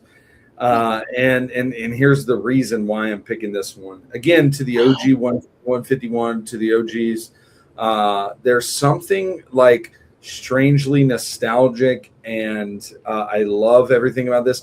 It shows how much this animation has evolved over the years, because this Pokemon now looks nothing like the way it was depicted on its original card. I say nothing like it. You know what it is, but very different, the route that they went with it. And I'm going with the face of Pokemon. I'm going with Pikachu, but there's one specific. We're going to go with the OG fat Pikachu right here. This to me is Pokemon cards. This is nostalgia as a kid. This is Pikachu before he went on keto. And he started, he shred a few LBs. But Cannon's reading your diary over here, dude. He's like, he's gonna say Pikachu. But it's got to be fat Pikachu. It's got to be fat. It's got to be the OG one. And again, you said he changed like over time. I literally told my dad he used to be fat on the card. the first one was fat, and then it was, and I messaged forever ago. I remember when we were just discussing this topic. I said, "Does fat Pikachu make an appearance?" Yes, he will on my list for sure. I don't think that, I think he's the Mickey Mouse, the Bugs Bunny, the face of Pokemon. Yep. I don't know why that happened. It just happened that way, being Ash's Pokemon and, having a lot of the story centered around it. Pikachu's great. Pikachu is the one that's kind of that crossover. We've seen all the movies and the video games specifically to it, all of the feature in the shows. And I think part of it too is that Pokemon Yellow was my favorite of the games, and obviously Pikachu being on that for the Game Boy.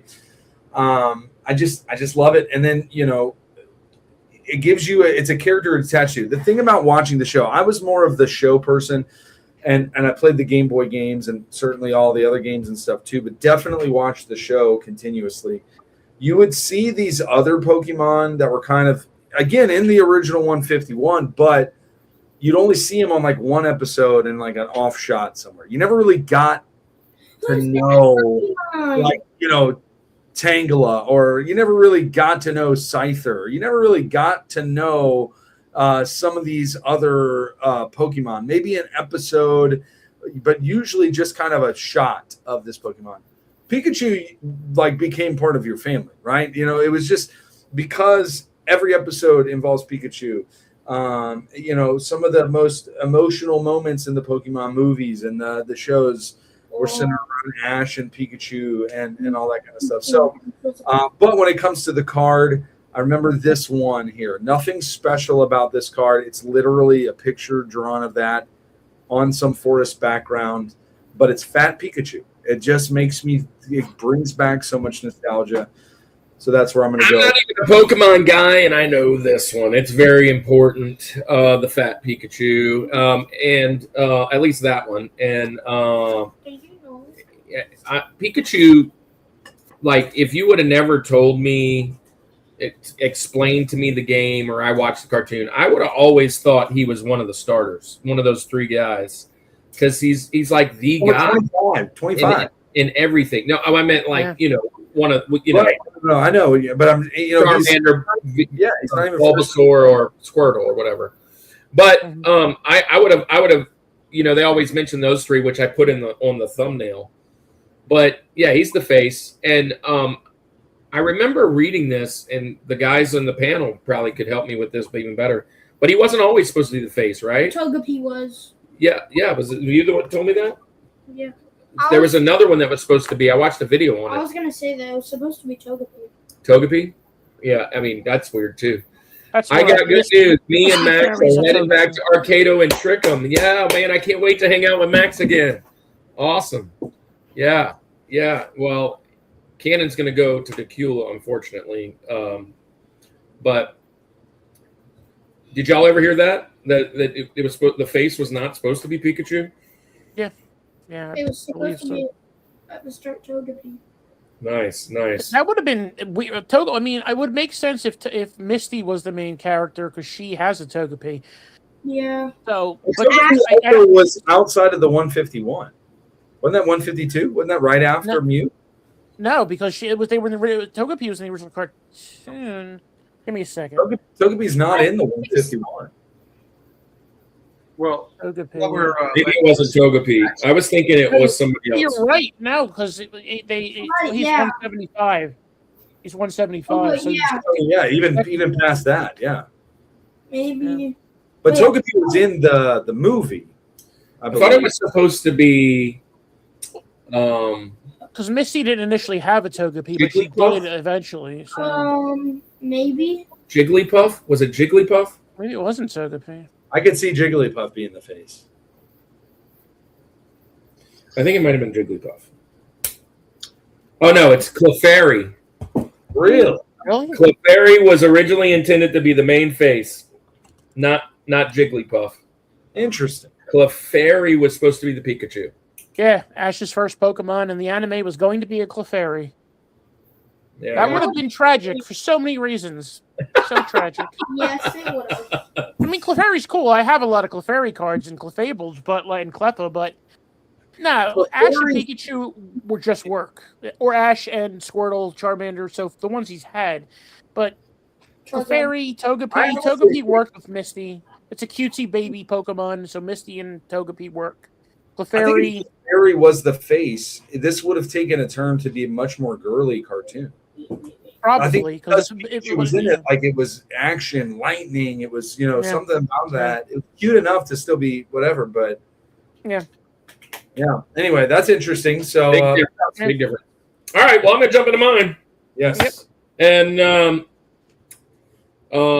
when I think of Pokemon, and I was thinking of like, what would I really want?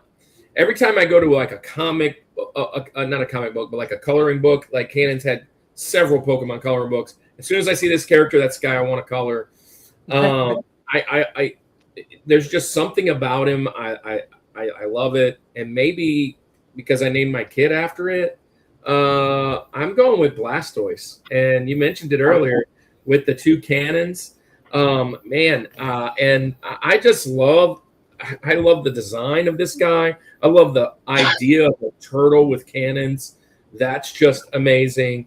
And Cannon picked this one out for you guys to check out today. The whole thing about that card is it was gifted to me. Yeah, this was a cool story. It was also gifted to him by a friend of ours, I think. And this is a going back to what we were just talking about the Pikachu and stuff. It says I just searched. It says that Gengar is the shadow of Clefable. So That's what they say. It's another one of those type of thing like with Cubone and Charmander. Yeah. There's no proof of this yet, but it's very plausible based off of the silhouette and you compare. It makes sense. It's like the dead version of Clefable, basically, essentially. Yeah. So yeah, I'm gonna go with Blastoise. Good pick. He's just so cool. I like his voice. I love the cannon turtle. Yeah. And if I'm playing and I'm going through the starters, I'm starting with Squirtle. I'm just gonna go that way, and I'm gonna go that direction. Charmander. Yeah, Charmander. So Kurt, if you were a Planeteer, would you be the water Planeteer? Water appreciator. Some people that like the beach, people that like the forest. You know, I'm trying to see. I would be against being the water Planeteer. What do you want to be? I let's see. What is it? I like Heart, fire. water. Dark. Was it Dragon. Earth? What are the five? I can't remember them. Earth, wind, fire, water, and heart, right? Or fairy. The fifth one is something different, right? Heart is the last fire, one. water. You don't want to be heart. Yeah, I don't want to be heart, and I probably don't. I don't know. Fire always ends up being the bad guy. I love fire. I don't know why. So, like in my book, Tyler, in my book, it's based off of the elements, if you will. There's 9 clans of 9 elements, right? And so they're water, nature, metal, wind or air, lightning, time, and fire. And the fire there's more. Is the bad guy in my book. He's one of the bad guys. And there's water and there's flying. Oh, and air. I saw those. Air. And then in book 2, we actually introduce light and dark. So that's what I'm working on right now. But in my book, ice. Ice is the other one. Right. Although I don't know. I would probably go metal if I was taking my book. So because the Bible is metal. The Bible is metal. We've got random choices. It's good.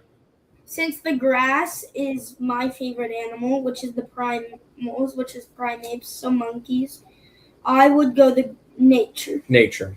Or I'd go fire. So I mean that's cool pick. I do like the water guys though for us. The hydrates is what they're called. Yeah. So you're not going to be Tonks. You're going to be No, you're not going to be Zuko. You're going to be Tonks. There we go. Yeah, Zuko. So yeah, I'd be Zuko. Avatar. And look, I borrowed a lot of pop culture for sure. So my book, interestingly enough, I'm not a writer, and I wasn't really a good storyteller then. I wasn't a pastor or a teacher. I was just a dad. And my wife wanted me to read books to my kids, and I just didn't like the books we had, so I would tell stories, or at least attempt to. And my stories were borrowed from everything we watched or saw. And so we borrowed from like all those cartoons, right? The Lion King and the Last Airbender and Narnia and Lord of the Rings. And so, yeah, it's kind of like a squeezed in combination of. And so Zuko definitely had some. He is a character that's kind of like Kung Fu Panda. Yeah, Poe. It's kind of a Kung Fu Panda. We got that's our link. That's our link, and we're gonna jump into the George. Dude, I'm excited to see what y'all's number 1 is because this has been fun. I doubt that. Doubt what? Uncle Andy.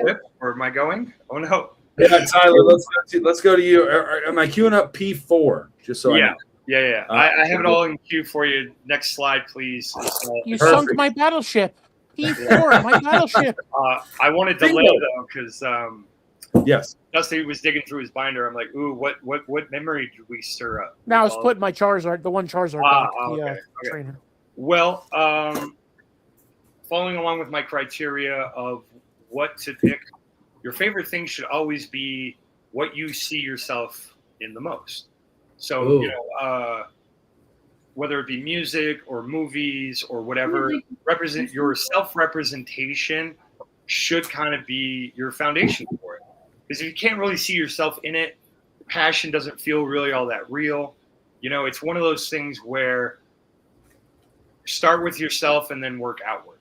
You know, you got to help yourself before you can help others. If we're going airline safety, et cetera, on down that way. Yeah. And I think Kirk is going to like my pick. So with that, we have my number one, the George Washington Heneghan, the trainer card from Nihil Zero, or Look at that. Look at that card. it is me on a card, my friends. Me on a card. It is perfect. It's Canari's grandfather. Did you sign your own card? I'm sorry? I was joking. I said, did you sign your own card? Oh, no. That is a good friend of CTR's. I have many of these signed by various people. This is my special signature card. Like, I really like this person. I'd like them to sign me. You know, it's a kind of an ego-driven thing, but when you're aware of these things, that's okay. You get to enjoy them and have some fun. You don't have to live in negative town. You could just be like, oh, that's funny. Now, his story. I love it. I love that story. His playability, fantastic. If you're into fighting in the game, playability is great. I hear his story's a little wonky with Canary.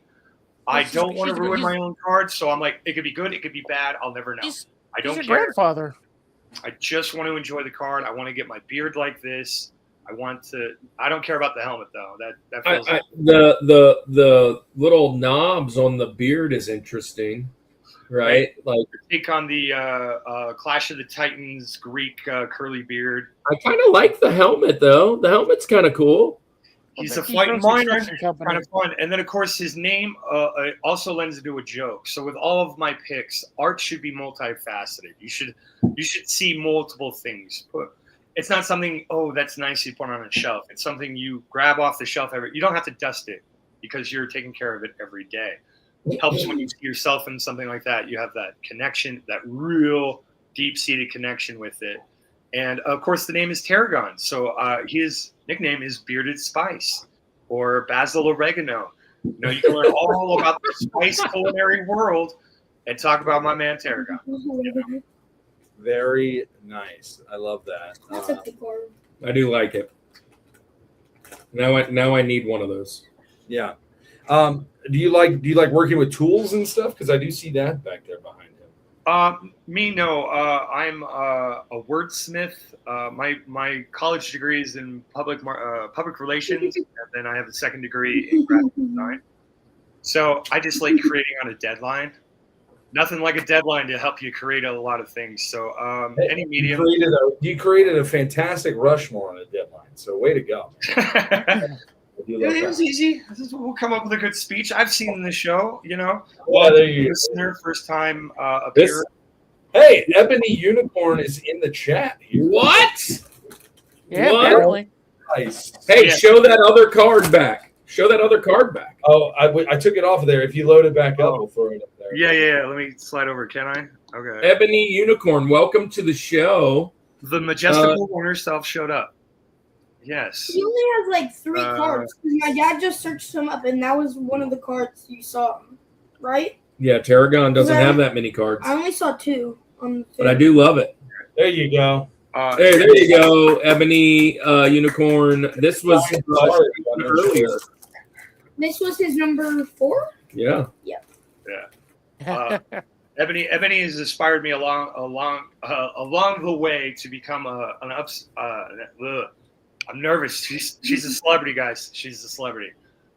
She invited me out to card party. Just a really amazing person that really kind of helped build my passion in Pokemon. Like, I had other ways of getting into it as part of my origin story, but really making it fun and enjoyable for myself really came from her. So, yeah. Well, thank God I'm not on screen. I'm getting all misty. Well, Ebony, I just look because you're here. They taught us about you. We are the Rushmore Show.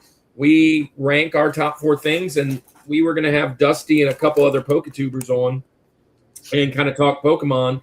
And although it's me and Andy's not strong suit, we were going to let our friends lead the way. But I did just subscribe to your channel, and I sent you a wrench. Ebony, thanks for being here. You are now also a celebrity of the Rushmore show, so we appreciate you being here. Thank you. But Tyler shouted you out definitely earlier. The beloved Nummel. Yeah, the beloved Nummel. Yeah. He was told that that was a bad idea to sign that, but it was worth it. So, why? Thank you for the welcome. Yeah, no, thank you for being here. All right, Matt, what is your favorite Pokemon card of all time? Real quick, Andy, you'd love Ebony because she destroys Pikachu cards every time she gets one. Hey, Yep. Easy on Pikachu. She's known for that. It's it's her thing. Don't fault her for it. It's just kind of a, Look, I'll send my address. Send every Pikachu you get this away. I think she sends that down with Shredder, among other things. So, But the number one pick is a known Pokemon. People kind of look at it because it's weird. Kind of going along with the conversation we had earlier where you were mentioning the key Pokemon, Klefki. It's not that, but it's in utensil related. People may kind of know where I'm going with this. I love this. I've always loved this Pokemon and his pre-evolutions.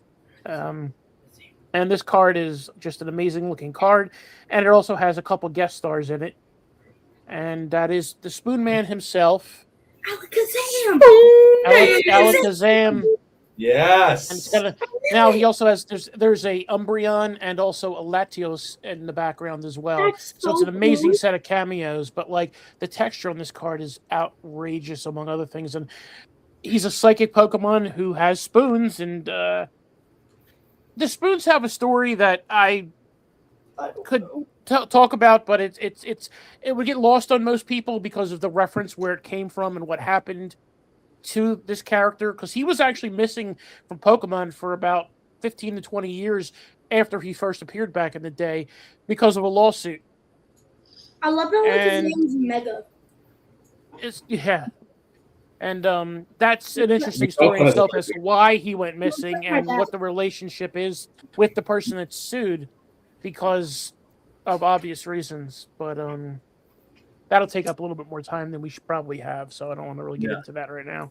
I'm going to say this. Last night, Keenan was all about some Alakazam. He was telling me all about the spoons. And then he wanted me to go to the Mega. Tyler, you should appreciate it because you just showed Tarragon. He's like, Dad, go to the Mega Alakazam. He looks like you. And so he had a big He's got the beard going. Yeah, he does. Yep. With all the spoons above him. I think that whole evolution has the coolest name. Abracadabra Alakazam. What a great use of something that already exists. Just Tyler would enjoy that wordsmithing. Yeah. Magic has Never Near All's disc, which is Larry Niven's disc, which is a popular sci-fi author. Yeah. Art is amazing when you keep looking at things and new things from light, new memories. Art is fantastic. We my band, for one show, I believe it's one show, we went under the name Abracadaver. Abracadaver. which was fun. One show in Baton Rouge, we played as Abracadaver. Abracadaver. That's a cool name, dude. It's fun. It was a fun name, but it wasn't a name that I really wanted to go with. I mean, it's everyone she knows. I mean, it's better than that. Well, it was Invoke the Nightmare became that. Oh, yeah. It wouldn't have fit our other one. Anyway, I love this pick. Alakazam is great. I love that we're getting some of those OGs in there. So that is really awesome to see. Like you said, though, I wish there was a little bit more of that, kind of in the show too, back in the day, having that. You didn't really see a lot of this character, which was unfortunate because I actually watched a good. He was in a little bit of early arc, which was kind of interesting. But they weren't a lot of these. There's just so many even for them. I mean, there's 150 different ones. How do you put them all in there? How often can you go back to them so often? They always tend to run into each other, and over time, it was always interesting to see some of the lesser seen when they are featured. Alakazam's episode or episodes, I guess, were interesting to say the least. So. Yeah, the psychic Pokemon were really cool. Those were really cool. Outside of like Jinx, but whatever. Don't get me started.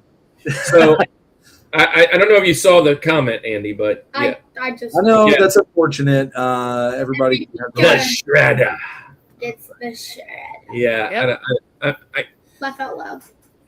hurt my child inside. Yeah, that's painful. It's Even if I am such a collector. So we were talking about these fake cards, right?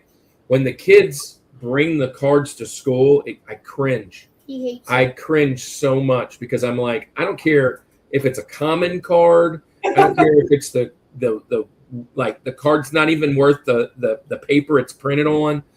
And they come and they pull them out of their pocket and they got like 700. It's just And I look at it, I'm like, oh my gosh, can I teach you? He's even like that with the BGMC cards, like jumping in. Take care. Not me.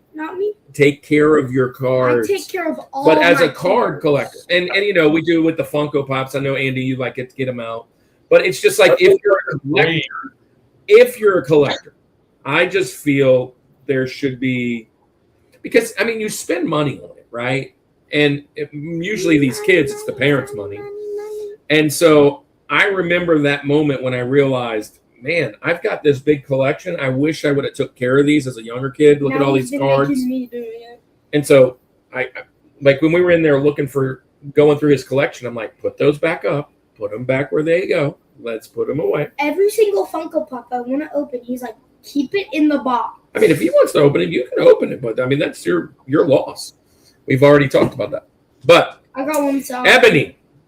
Yeah, it makes me cringe, not because I love Pikachu or Pokemon, just the collecting idea of it.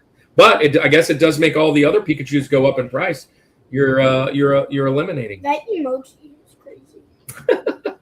All right, is it Andy, your turn? My turn. The number one, numero uno on this list. When I think about card, and I think about nostalgia, and I think about just where does my brain go to when I go to this? In a kind of way, it's kind of hard to do this on this episode exactly because of how specific we're going to be with the cards. But I'm just going to throw it up there anyway because we haven't heard it yet today.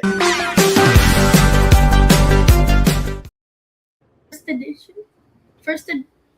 I'm gonna go. Yeah, it's obvious. I mean, there's no doubt about it. But when you were a kid, if you got this card, you were king of the playground. You were the big dog on campus. And I'm talking about OG holographic Charizard. This card right here, Edition. the holographic Charizard was like you had leverage on kids, right? Like you were the cool kid. You can't mess with me. If like the sheer joy, this was the original. I feel like in the Pokemon, the chase, like what you were looking for. Like when you flip through and you open up. I remember opening a pack and getting a hollow Charizard and feeling like, I feel like this is what heaven is like. You know what I mean? Like this is the peak of existence right here is picking one of these. And that was just where it was, man. And then on top of that, Charizard just being as cool of a character as he is. Matt, as you mentioned earlier, Charizard is always shown this way, right? He's the fire-breathing, menacing dragon. Yeah. And rightfully so. Look, he's 120 HP. He's OP. That is who he is. But he's also loving, right? I love seeing your card and kind of the side you show that he is somebody's pet as well. It's another interesting thing, like when you look at him statistically, and you know how much I love statisticals. He is not as big as you would think he would be. Not that he's tiny, right? But he's let me 5'7", 200. Yeah, I said that earlier. Yeah. So according to I'm taller than Charizard. Yeah, exactly. So not a big guy, but what I will say, man, he is powerful for sure. I'm taller than almost way more than him. That's crazy. Yeah, hey, so Charizard, that was where it was at. Just want to shout out Real Life Perspective is in. He wants to know if we caught them all yet. No. Hey, speaking of that, got to catch them all. And Blastoise, which I mentioned earlier. I got to show you this. This is a little side note. It won't take long. But my baseball team my kids. No, I don't. stop. My baseball team. They really struggled catching the ball this year. No. So I told them I'm making them a new practice jersey. And you brought it up. You brought it up, Sean. And we talked about Blastoise, but look, here it is. You got to catch them all. Blastoise shooting a baseball. Nice. And I'm going to make them this jersey because they're called the Dingers. And yeah, we're going to I don't. this is going to be their because we got to catch the ball. I'd be okay with Catch that. the ball. I like. Also, Blastoise is only 5'3". Isn't that great? He's a turtle. Big turtle. He's a turtle. I guess, yeah, if I saw a 5'3" turtle, I would be freaked out. That's like Yeah, 5'3" turtle. I know nothing about Standing on Pokemon. its hind legs. Oh, Yeah. So number one, I don't know much about Pokemon either. All right, well, guys, before we do things, I will remind you, in Jurassic Park, the raptors are only 5 to 6.5 feet tall. Yeah, they're not big. A little bit tall. You know, Charizard could be a raptor. He could be a raptor. Those toes, man. The sound. Do the chickens have large talons? With like the Yeah, like that's this. a great name for a baseball team. Dingers. We hit dinger. We didn't hit. Singles, doubles, triples. We didn't hit dingers. one dinger this I year hit as a the Dingers. Dingers. But No home run. yeah, so You need to call in the ringers. that's a funny movie, by the way. Oh, Here is all right. my beloved Pokemon. Have not Wow. seen it yet. CD. I love this pick. I kind of had you pegged for Charizard, maybe Pikachu. He didn't even know. I'm glad you Pokemon. picked the other ones. Charizard, one of the reasons I stay away from Charizard, it's kind of that thing, you know, like if everybody loves something, you want to love something different, especially since I'm not a huge Pokemon guy, right? So Blastoise is my dude. But this one, listen, I'm going to jump into mine. I don't know that anybody will have this on the show tonight or wanted to have this on the show tonight. As soon as I saw this character, I was like, who is that? That is awesome. Now, remember my criteria. If I had a Pokemon and it was standing next to me, Would I be proud? would I be proud? Would I be like, yeah, Oh, I'm back up. sorry. You better get out of here.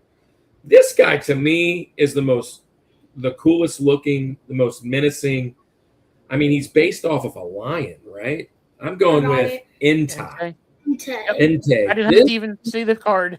This freaking dude Well, is somebody made Unicorn very happy. whole set because he had only one, and we had to catch them all. This is the only one he had. I'm like, dude, go find that Entei. This guy. If I had him as my guy, I'm walking around the playground, chest out. Y'all want to fight? What's going on? I don't know what you get. Charizard, I don't care. And look, Tyler, he's fire. So, like he's fire. He's fire key. type. But man, I absolutely love this dude. Entei kind of day. Entei kind of day. I don't know. I don't know much about him except he is the coolest looking Pokemon in my opinion. He wouldn't know And about I this want him Pokemon on my unless team. me. I'll be some. So that's going to be my number one. And look, Blastoise would have been my number one for sure, and Gengar because of Cannon. But I just think he's so cool looking. And the other two are cool looking too, but I like him more than the other. There's the three, like all his the Pokemon, tiger and like, the other guy. He looks really cool. I don't want to say his name. Yeah. They've got Anyways, a very killer version of Entei in front of a volcano exploding. I It's have on, that. The Rock of Life. Dusty, if you got it, you got to show it to him. It's like I 100 don't have it. It's in my every graded briefcase, which I I've don't seen this have one. readily available. Well, I had to get up. and I Ebony had to move says, everything. KP, you are all right with me. Is that one of your faves too, Ebony? It's an amazing art. definitely for the, I homie love flop. that. for Ebony Unicorn. Of course, she's a unicorn, so Ponyta and Rapidash are up there, but Arcanine's another one of her homies. I like Arcanine. You know, she's got her card collection on points, and I just wish I had my cards I better. kind of wish he had a cooler one than this because I know there are some. I saw some art, but this is the best I one he wish had. I was going to actually bring that one out, and I didn't think about it. I feel stupid for not, but What set is it out of, Dusty? We can do a quick Google search. I got my collector up. Give me a second. No rush, buddy. But yeah, again, art evokes a certain emotion and passion in people, and when you see it and it rings that tuning fork inside, you just know it. Just I like how he just looks like he's wearing a helmet. Like he looks like he's got like the Fu Rockety Black Chockety little Fu Manchu action going on. He's so cool looking. Big lion. I mean, who doesn't want a lion? For goodness sakes. Hold on. It's Crown Zenith Galarian Gallery. Yeah. Oh. Crown Zenith. Galarian. Gal. If you want to be the one. That's the vote. I have that in a PSA something 9 or 10. I think I got it again. It was a cheap one because it was probably a 9, like I usually do. But he's on a cliff, and you'd have to. I don't have this way to show this. I'm starting to feel this one here. I've seen that one. Well, there's only one Galarian Gallery, number 30. It's GG36. Wait, hold on. I clicked it. Yeah, that would be it. That card is literal fire. Literal fire. It's fire. It clocks speed. That card looks so cool. So, and it's not very. want more All cards not super. Yeah, I paid a little. 54 bucks. It's about 60 to 60 bucks for depending. Graded, I have a 9. I can see my collection, and I have it at 9. Paid the same price as Raw at the time. If you get too hooked into Pokemon, man, and you start seeing all these good cards and getting good deals, reach out to one of us. We'll pull you out from the brink. Oh yeah. Yeah. Well, that's going to be my George for the day, and that is our man. But we're not done. We got a little bit of a round of honorable mentions. Yes. Here's the cool thing: we only Rushmored one time with Charizard, so there are a lot over 1,000 still left. And let's see, we can't double up anymore. So let's do what we like to call all about the Benjamins.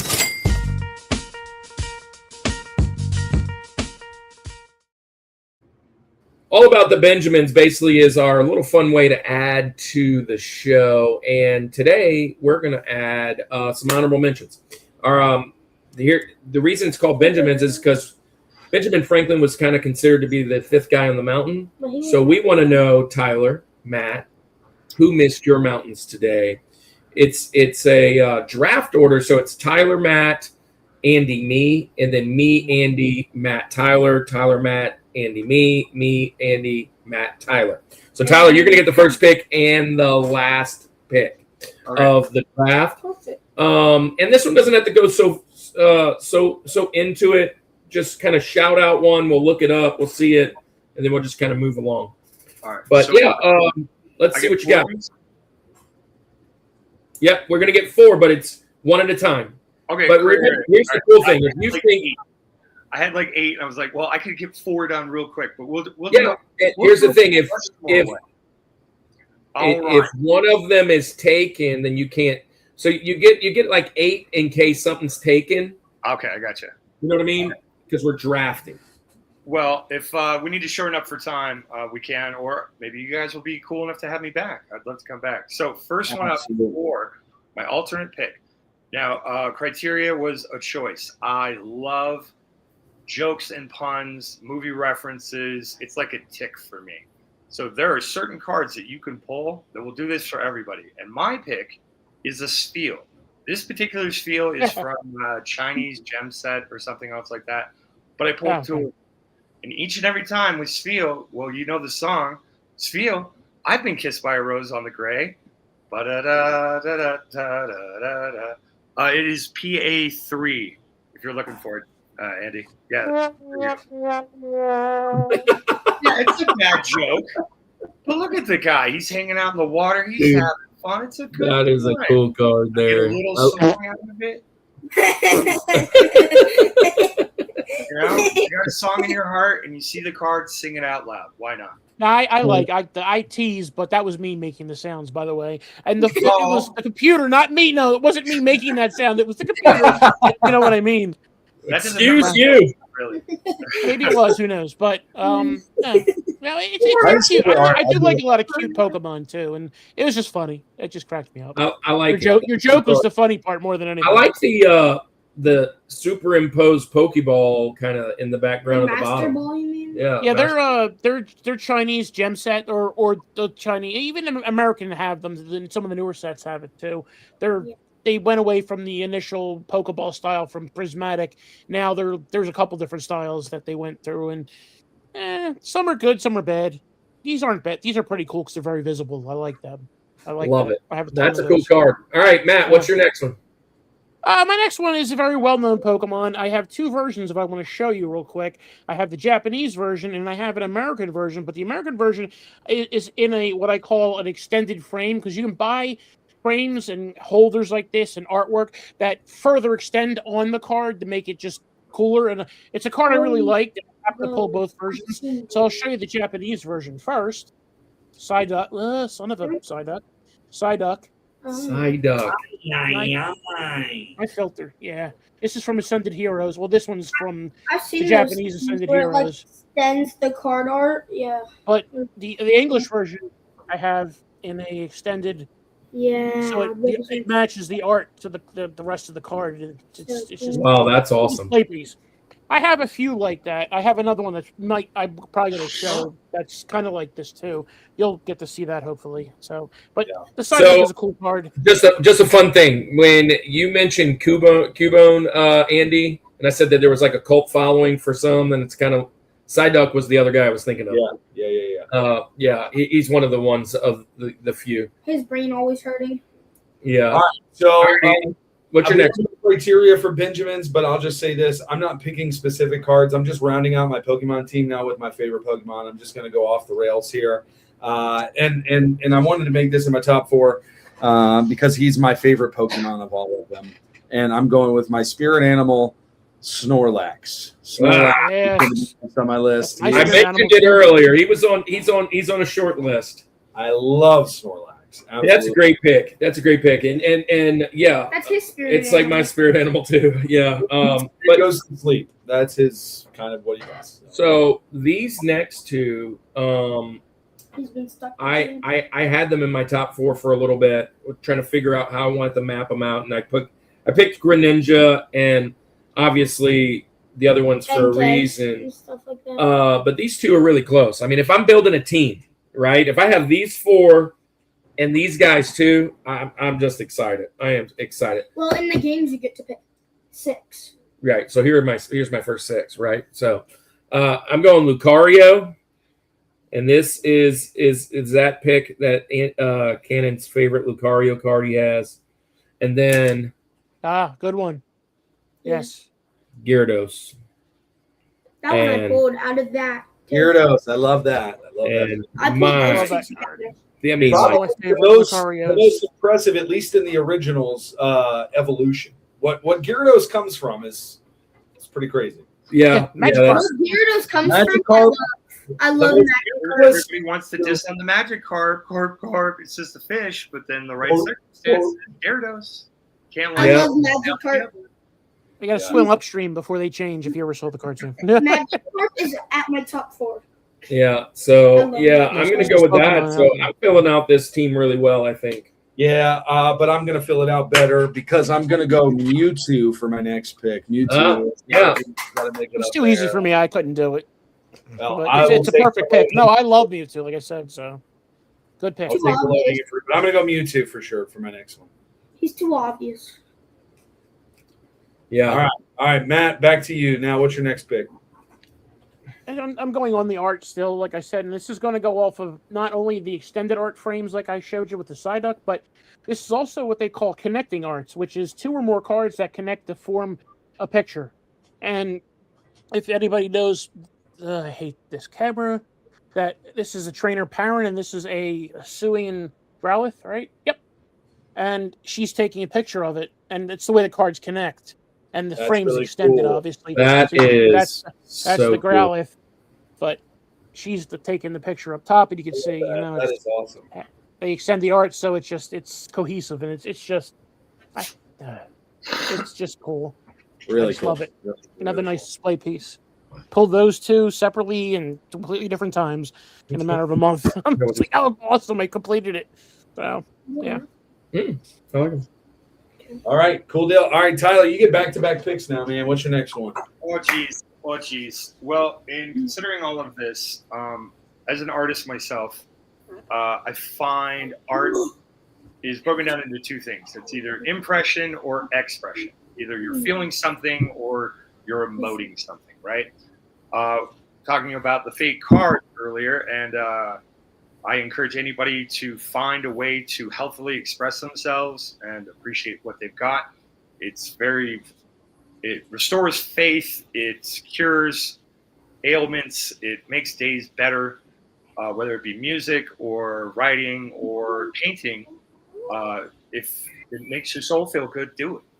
And so I didn't want to include this on the original list because this is a fan art. This is a Pokemon painted onto an energy card by Mr. Kev the Pokeghost, KEV_.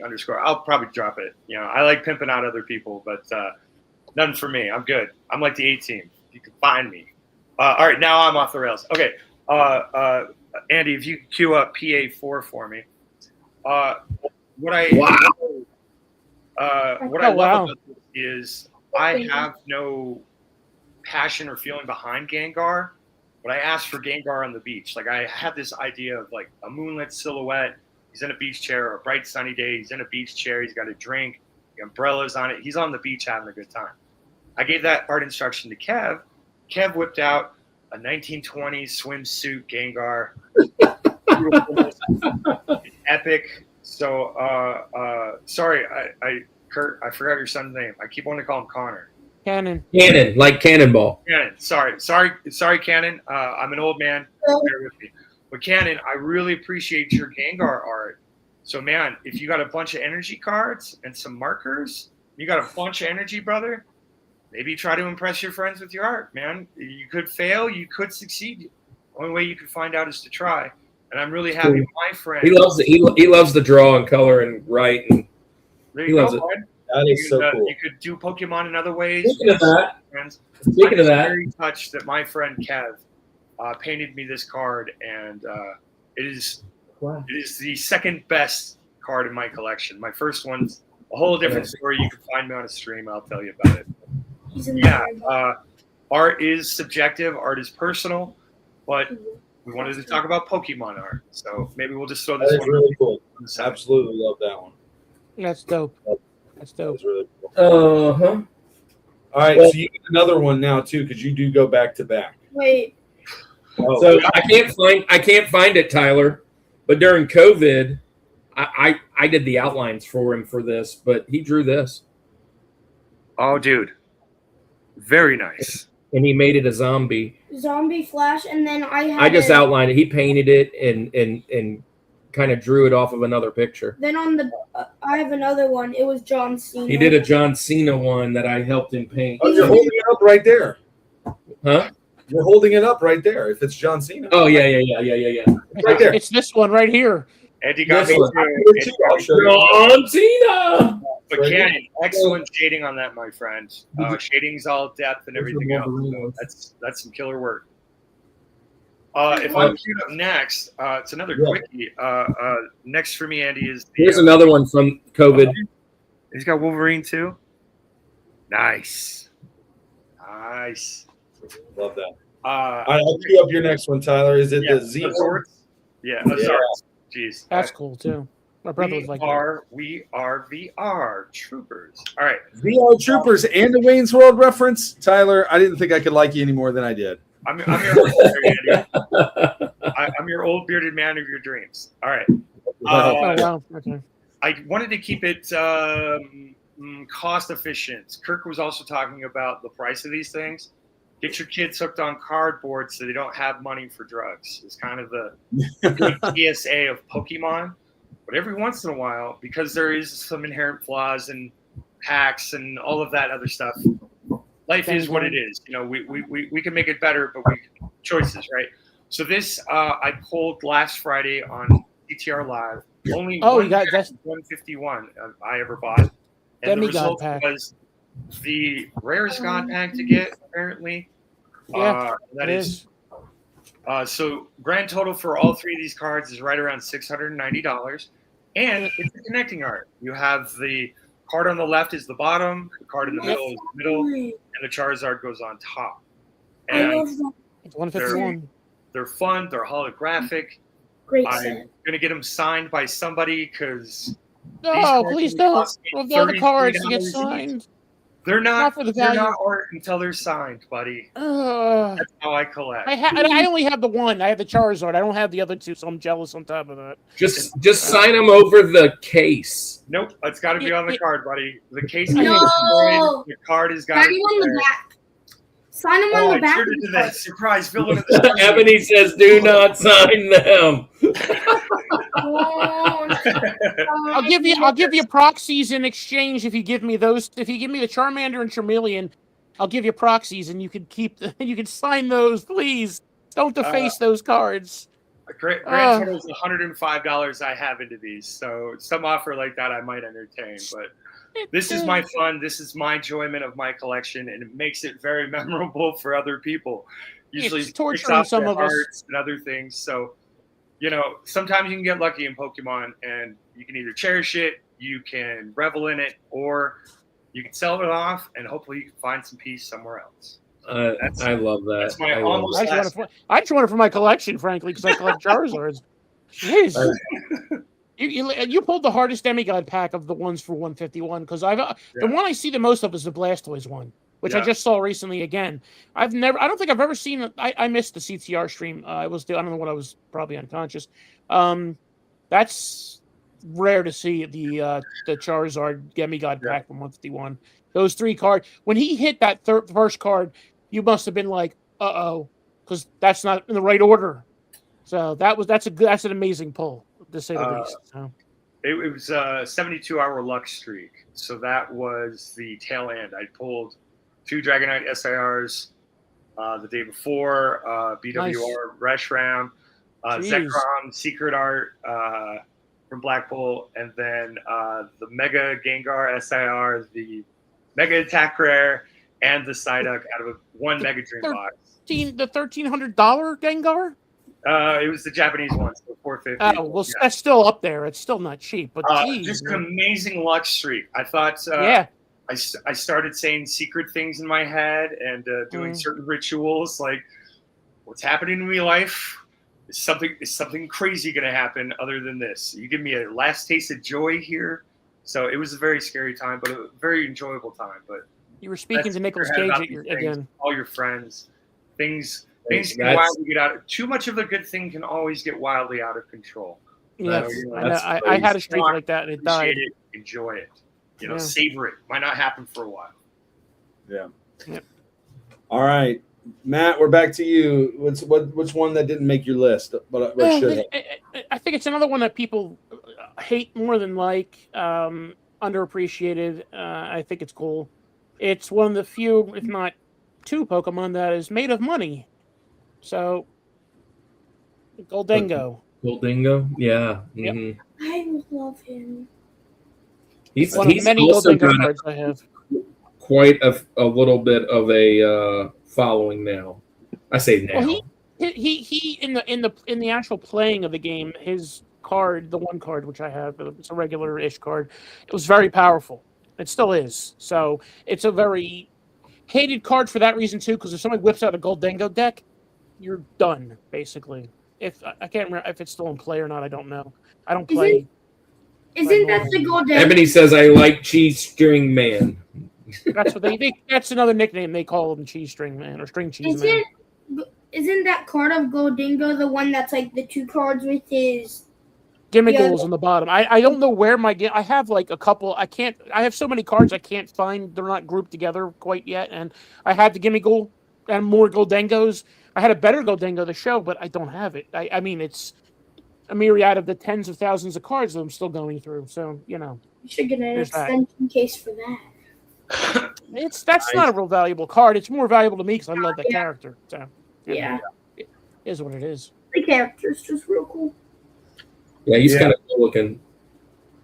That's all right. He's like on a snowboard throwing coins. That's cool. That's the one I couldn't find that I have. It's in one of my boxes over here that I just couldn't have time to find it all. So that was the one I was going to pick. That's a good card. Check that one out, Andy. You would love that. Yeah. That's pretty cool. Nice. All right, Andy, what you got? Next on my list, I remember pulling this card and for this Pokemon when I was a kid and just thinking, man, this dude just is a tank. Literally looks like a tank. I'm going to go with Rhydon. Rhydon. Yeah, good pick. I had him on my list, thinking about him. Was another dude that was like, nobody's going to mess with you if you got him on your squad. I like him a lot. I thought about him, but Rhydon? Cannon helped me out with these last few, and really just going by the card art a lot and some of his favorite cards. Doesn't matter. Which one you shoot first? First I got this Zacian. Yeah, so Zacian. That is a really cool card. Man, he looks like a paladin, like wolf or something, huh? Yeah. He's really cool. And then which is the sword half of Sword and Shield. Sword and Shield, yep. And then Zamazenta is the shield, yeah. Yeah. And Blaziken. Blaziken. That is a cool Blaziken. Fire chicken. I'm finishing my deck. Yes, and my last pick, in a sense, I could be breaking the rule because I'm Rushmoring with everybody here, but not really. You'll understand what I mean in a second. My last pick, let's have some fun with it. Let's throw some fun on our squad, and love this power because energy.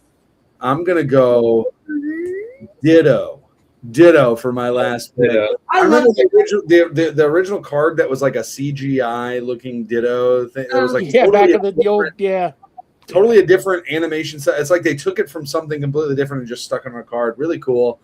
But I'm gonna go Ditto. I was a big Kirby fan growing up, and kind of that same idea where he would just copy what you did. So I'm going Ditto. Why not? Yeah, I Ditto. That's a pretty cool Do you guy. agree? The cards my dad needed for this. Yeah, he gave me all these cards for tonight. That All right. That's crazy. What's your Matt? Where are you going? I just figured this one's more for purely or aesthetics more than anything. Not one of my top Pokemon, but still cool. It's a Japanese version of the card. It's Vettel. Is YVETAL or something. I forget how it's spelled. It's really just a cool artwork. Oh, that is cool. So, really, just Nice.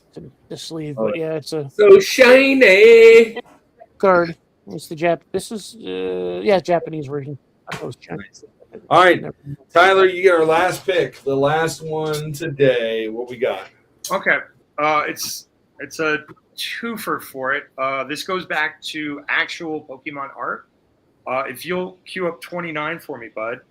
I met a nice. Her name was Liliana. Nice young artist. This is my first Pokemon. Her favorite Pokemon was Mimikyu. So this is oil pastel that I did the night before, and I didn't include it on the list because I didn't want to self-promote. But there's a good moral to this story. So I traded this one for her. And Andy, if you could bring up Roaring for me. Absolutely. What she did for me was she went home and she made this for me. We exchanged art. And Roaring Moon, I'm a Pokemon editor by side hustle. I had a very traumatic time where I wasted 2 hours trying to find a red winged Charizard. Looked at every one of them for 2 hours, then went back to the footage and realized he said Roaring Moon. I wasted 2 hours of my life. So this young lady has taken all of that in my life and made it something very spectacular. And Liliana is great. She lives in San Diego, hanging out with her dad, collecting cards, having a good time. And she pops in my chat every once in a while. We're going to do another art exchange. So, no matter how you collect, it's the meaning that you find in it. It's the things that you can want to change in your life. You can actually start to realize them. It's so fun. If you're having fun with it. That's cool. I love that way to end this mountain today. So great pick all around, everybody. Man, it was great to have you guys, but we're not done because I don't know if we mentioned this. We do have a new third segment, very quick segment. It's a bonus game, and Kirk will explain that here. So we built this wheel for our conventions. And what happens is people will come to our table and we do giveaways like Dax that was in the thing earlier. And what they do is they'll spin the wheel, and whatever it lands on, we'll ask them a question to that. Well, it used to just say dry erase marker stuff. And when it landed on, we would ask them, hey, give me your Rushmore. So if it landed on video games, what's your favorite video game? Pokemon. Oh, well, can you give me a Rushmore of your favorite Pokemon? Yeah, sure. And then we'd film them. Well, I kind of sponsored, or not sponsored it, but kind of made it our own logos and things. And so there are 10 games on here that we can play. There's another 6 that we won't play. And I'm going to spin the wheel, and whatever it lands on, we're going to play that game to end. And it usually takes about 10 minutes. So, Cannon, since you're here today, why don't you spin it? Don't spin it very long because it'll take forever. I'll just stop. No, don't spin it. Spin it. There you go. Big bucks, no whammies, big bucks, big bucks, big bucks. No whammies. And we'll make it go to the next one because this game here would take way too long. This is one of the games we won't play. This is the one we will play. So this is blind rank. Oh, I love this. You may have seen this before. I've seen this. You may have seen this before. I'm going to give you 5 things blindly, and you have to rank them in order without knowing what comes next. All right. All right. They're all going to be Pokemon today. They're all going to be Pokemon today. So this is Matt and Tyler. You guys are going to do it. I'm going to do this too. So This is one wacky game show. game show. All right. Quote line rank. All right. So Okay, that's good. Matt, here is your list. All right. You can go first. And then I have another list for They Tyler. each get their own blind rank, right? Yeah. Okay, cool. So, Matt, the first one on your list, you have to rank them 1, 2, 3, 4, or Benjamin. So, you're going to rank them top 4 or a Benjamin. Right out the gate, I'm going Mewtwo. Okay. Should I rank it now? Yeah. Yes. You don't know what happens 1, 2, 3, 4, or 5. Not knowing what comes next. Of my realistic Pokemon, it's number 1. Number 1. That opening, that's what I like that. I like that. Mewtwo's a great. Right, so that's number 1. Number 2 on your list today is Dragonite. Oof. Last. 5. I like Dragonite. I don't not like Dragonite, but if you're going to give me 5 Pokemon, chances are he's not going to be at the top 4. I respect that. I get it. All right, I respect that. Tyranitar. Oh, love Tyranitar. With So you have 2, 3, or 4 left. I'm going to do 3. Okay, so you have 2 and 4 left. Yeah. Gengar. 2. And your number 4 today, you might be a little sad, is Charizard. Oh, Charizard. That's fine because I like a lot. I like so many, and I'd rather have something that's not a bad list. Not a bad list. All right, player 2, which is Tyler. Tyler, here's your list. Number 1, Greninja. Ooh. 4. 4. Rayquaza. Ooh. Which I will say this would have been on my list today but Cannon doesn't have a card of Rayquaza. All right. And there's no criteria. This is just ranking the Pokemon, right? Nope. How you like them? Okay. Only for the story, I'll give Ray goes 3. So 3 and 4. Yeah. So you have 1, 2, and 5 left. Umbreon. Ooh. 2. I'm going to reverse. Benjamin's important. The number 1 slot is the one that always should win. But if you take time and you consider the underdogs, Benjamin's right there. So Benjamin's going to be my truest pick. We'll see. All right. Blastoise. You have 1 and 5. We'll throw him at 1. Blastoise at the 1, and Lucario. Rushmore fixes in. And Lucario is number 5. Oh no! I didn't want Lucario to be Reroll. It's favoritism. Reroll. Pull up just OG 151, and I'll give you a blind rank of mine. All right. You want just OG? 151, because I have no idea what 3 of those guys are that you just said. What? The Ultra Beasts are very. Who'd you have? Embryo? Who was Embryo? Umbreon is It's the black Eevee. Oh, Black colored Eevee. It's the psychic version of Eevee's evolution. It's the the- most popular, most expensive cards that are of Eevee. You know All right, here we to go. see it. Trust me. All right, out of the OG 151 though, this will be fun. All right, which one should I do? This one or this one? Do that one. This one? No, the second one. This one. Yes. Okay.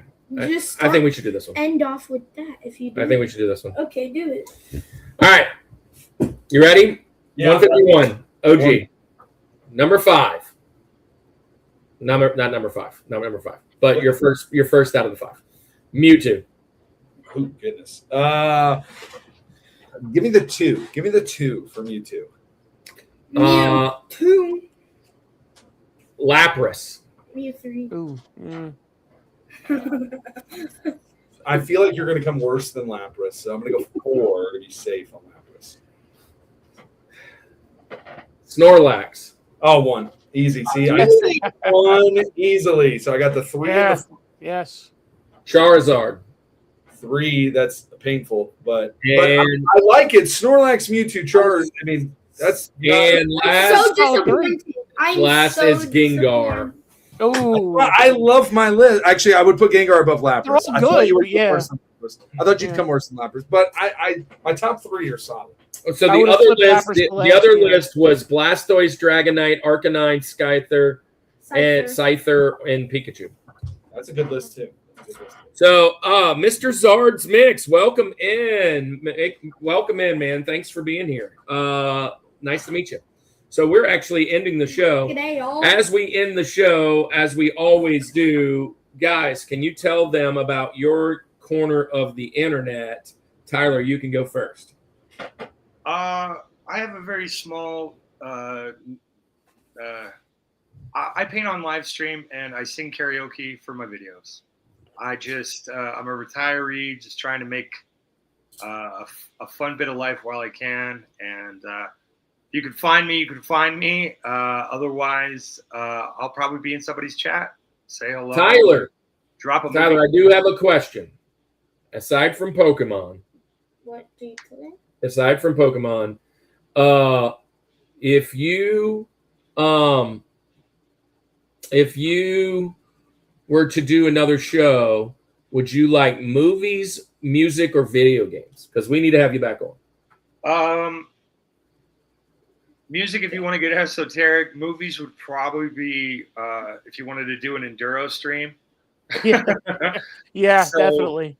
Maybe video games, and then I can clue you in on the side ephemera, like the video game movies, but not like the normal list, like the fun ones. And certain levels. Sure. Let's go movies. Let's just get Movie. romantic and long-winded. It's my nom de plume. Nice. Well, yeah, we'll talk because we're actually booking video games now. Movies will be the next set of we're leaving movies now. So movies will be November and December if you'd like to be on. And obviously, Matt, you're welcome on. Both of y'all are welcome on ever again. Dude, I had a blast hanging out with you, Tyler. Thanks for coming. And thanks for always being in the chat. But Matt, tell everybody about your neck of the woods. Oh, Tyler, is there a schedule that you have when you paint, or is it just random? Tuesdays is a lock, and then it's pretty much random. It's usually mountain time, right around 5-ish. I get bored. Mid-afternoon, just let's get creative. So I wish I was professional like you boys, but I'm just having a little bit of amateur fun. And you know what? We really aren't professional. We just knew one of the few things we saw when we started. We're a bunch of old dudes. Like, what is a good way to grow is like to be consistent at the same time, so people know. So that was just something we kind of started. It used to be Monday mornings. We would drop when we would pre-record it because I found where that was a good time for us. And then when we started going live, we wanted to go some kind of primetime slot. So we started on Tuesdays and Fridays, and we ended up landing on Thursdays, which has been great for us. But guys, thanks for being here. Matt, share your corner of the world, and there it is. There it is. Show your corner of the world and everything you're doing over on your page. Well, you could find me YouTube and pretty much actually every social media. Dusty Flotilla is what I got, luckily. And also my website, dustyflotilla.com, will have all my links to all my socials and my most current video on the front page and just other ramblings that I have there as well. So just keep your eyes open on everything. You'll see me post a lot more probably of stuff on Instagram and, pictures and shorts and stuff like that as of late. Long form's kind of taking a break. Just don't have the time right now to deal with stuff like that. But, sometime, eventually, you might see some more of that as well, obviously. But I'm not going anywhere, and just keep your eyes open. Well, we love to have you. Man, we can't wait till you guys come back on again. This has been a fun show. I missed the fact that we didn't have PokéTrev and we didn't have PokéTalk, but man, Tyler, thanks for jumping in. Matt, it's always a blessing. Cannon got to be on with you guys today. He hasn't been on in about, maybe a year, maybe almost 2 years. But he always pops in the back. But obviously, we love you guys. We love the community. Andy, tell everybody good night, man. Thank you, everybody, for joining us tonight. Let's say good night like we always do. This is the Rushmore Show, where it's all about your top four. And nothing more. Peace.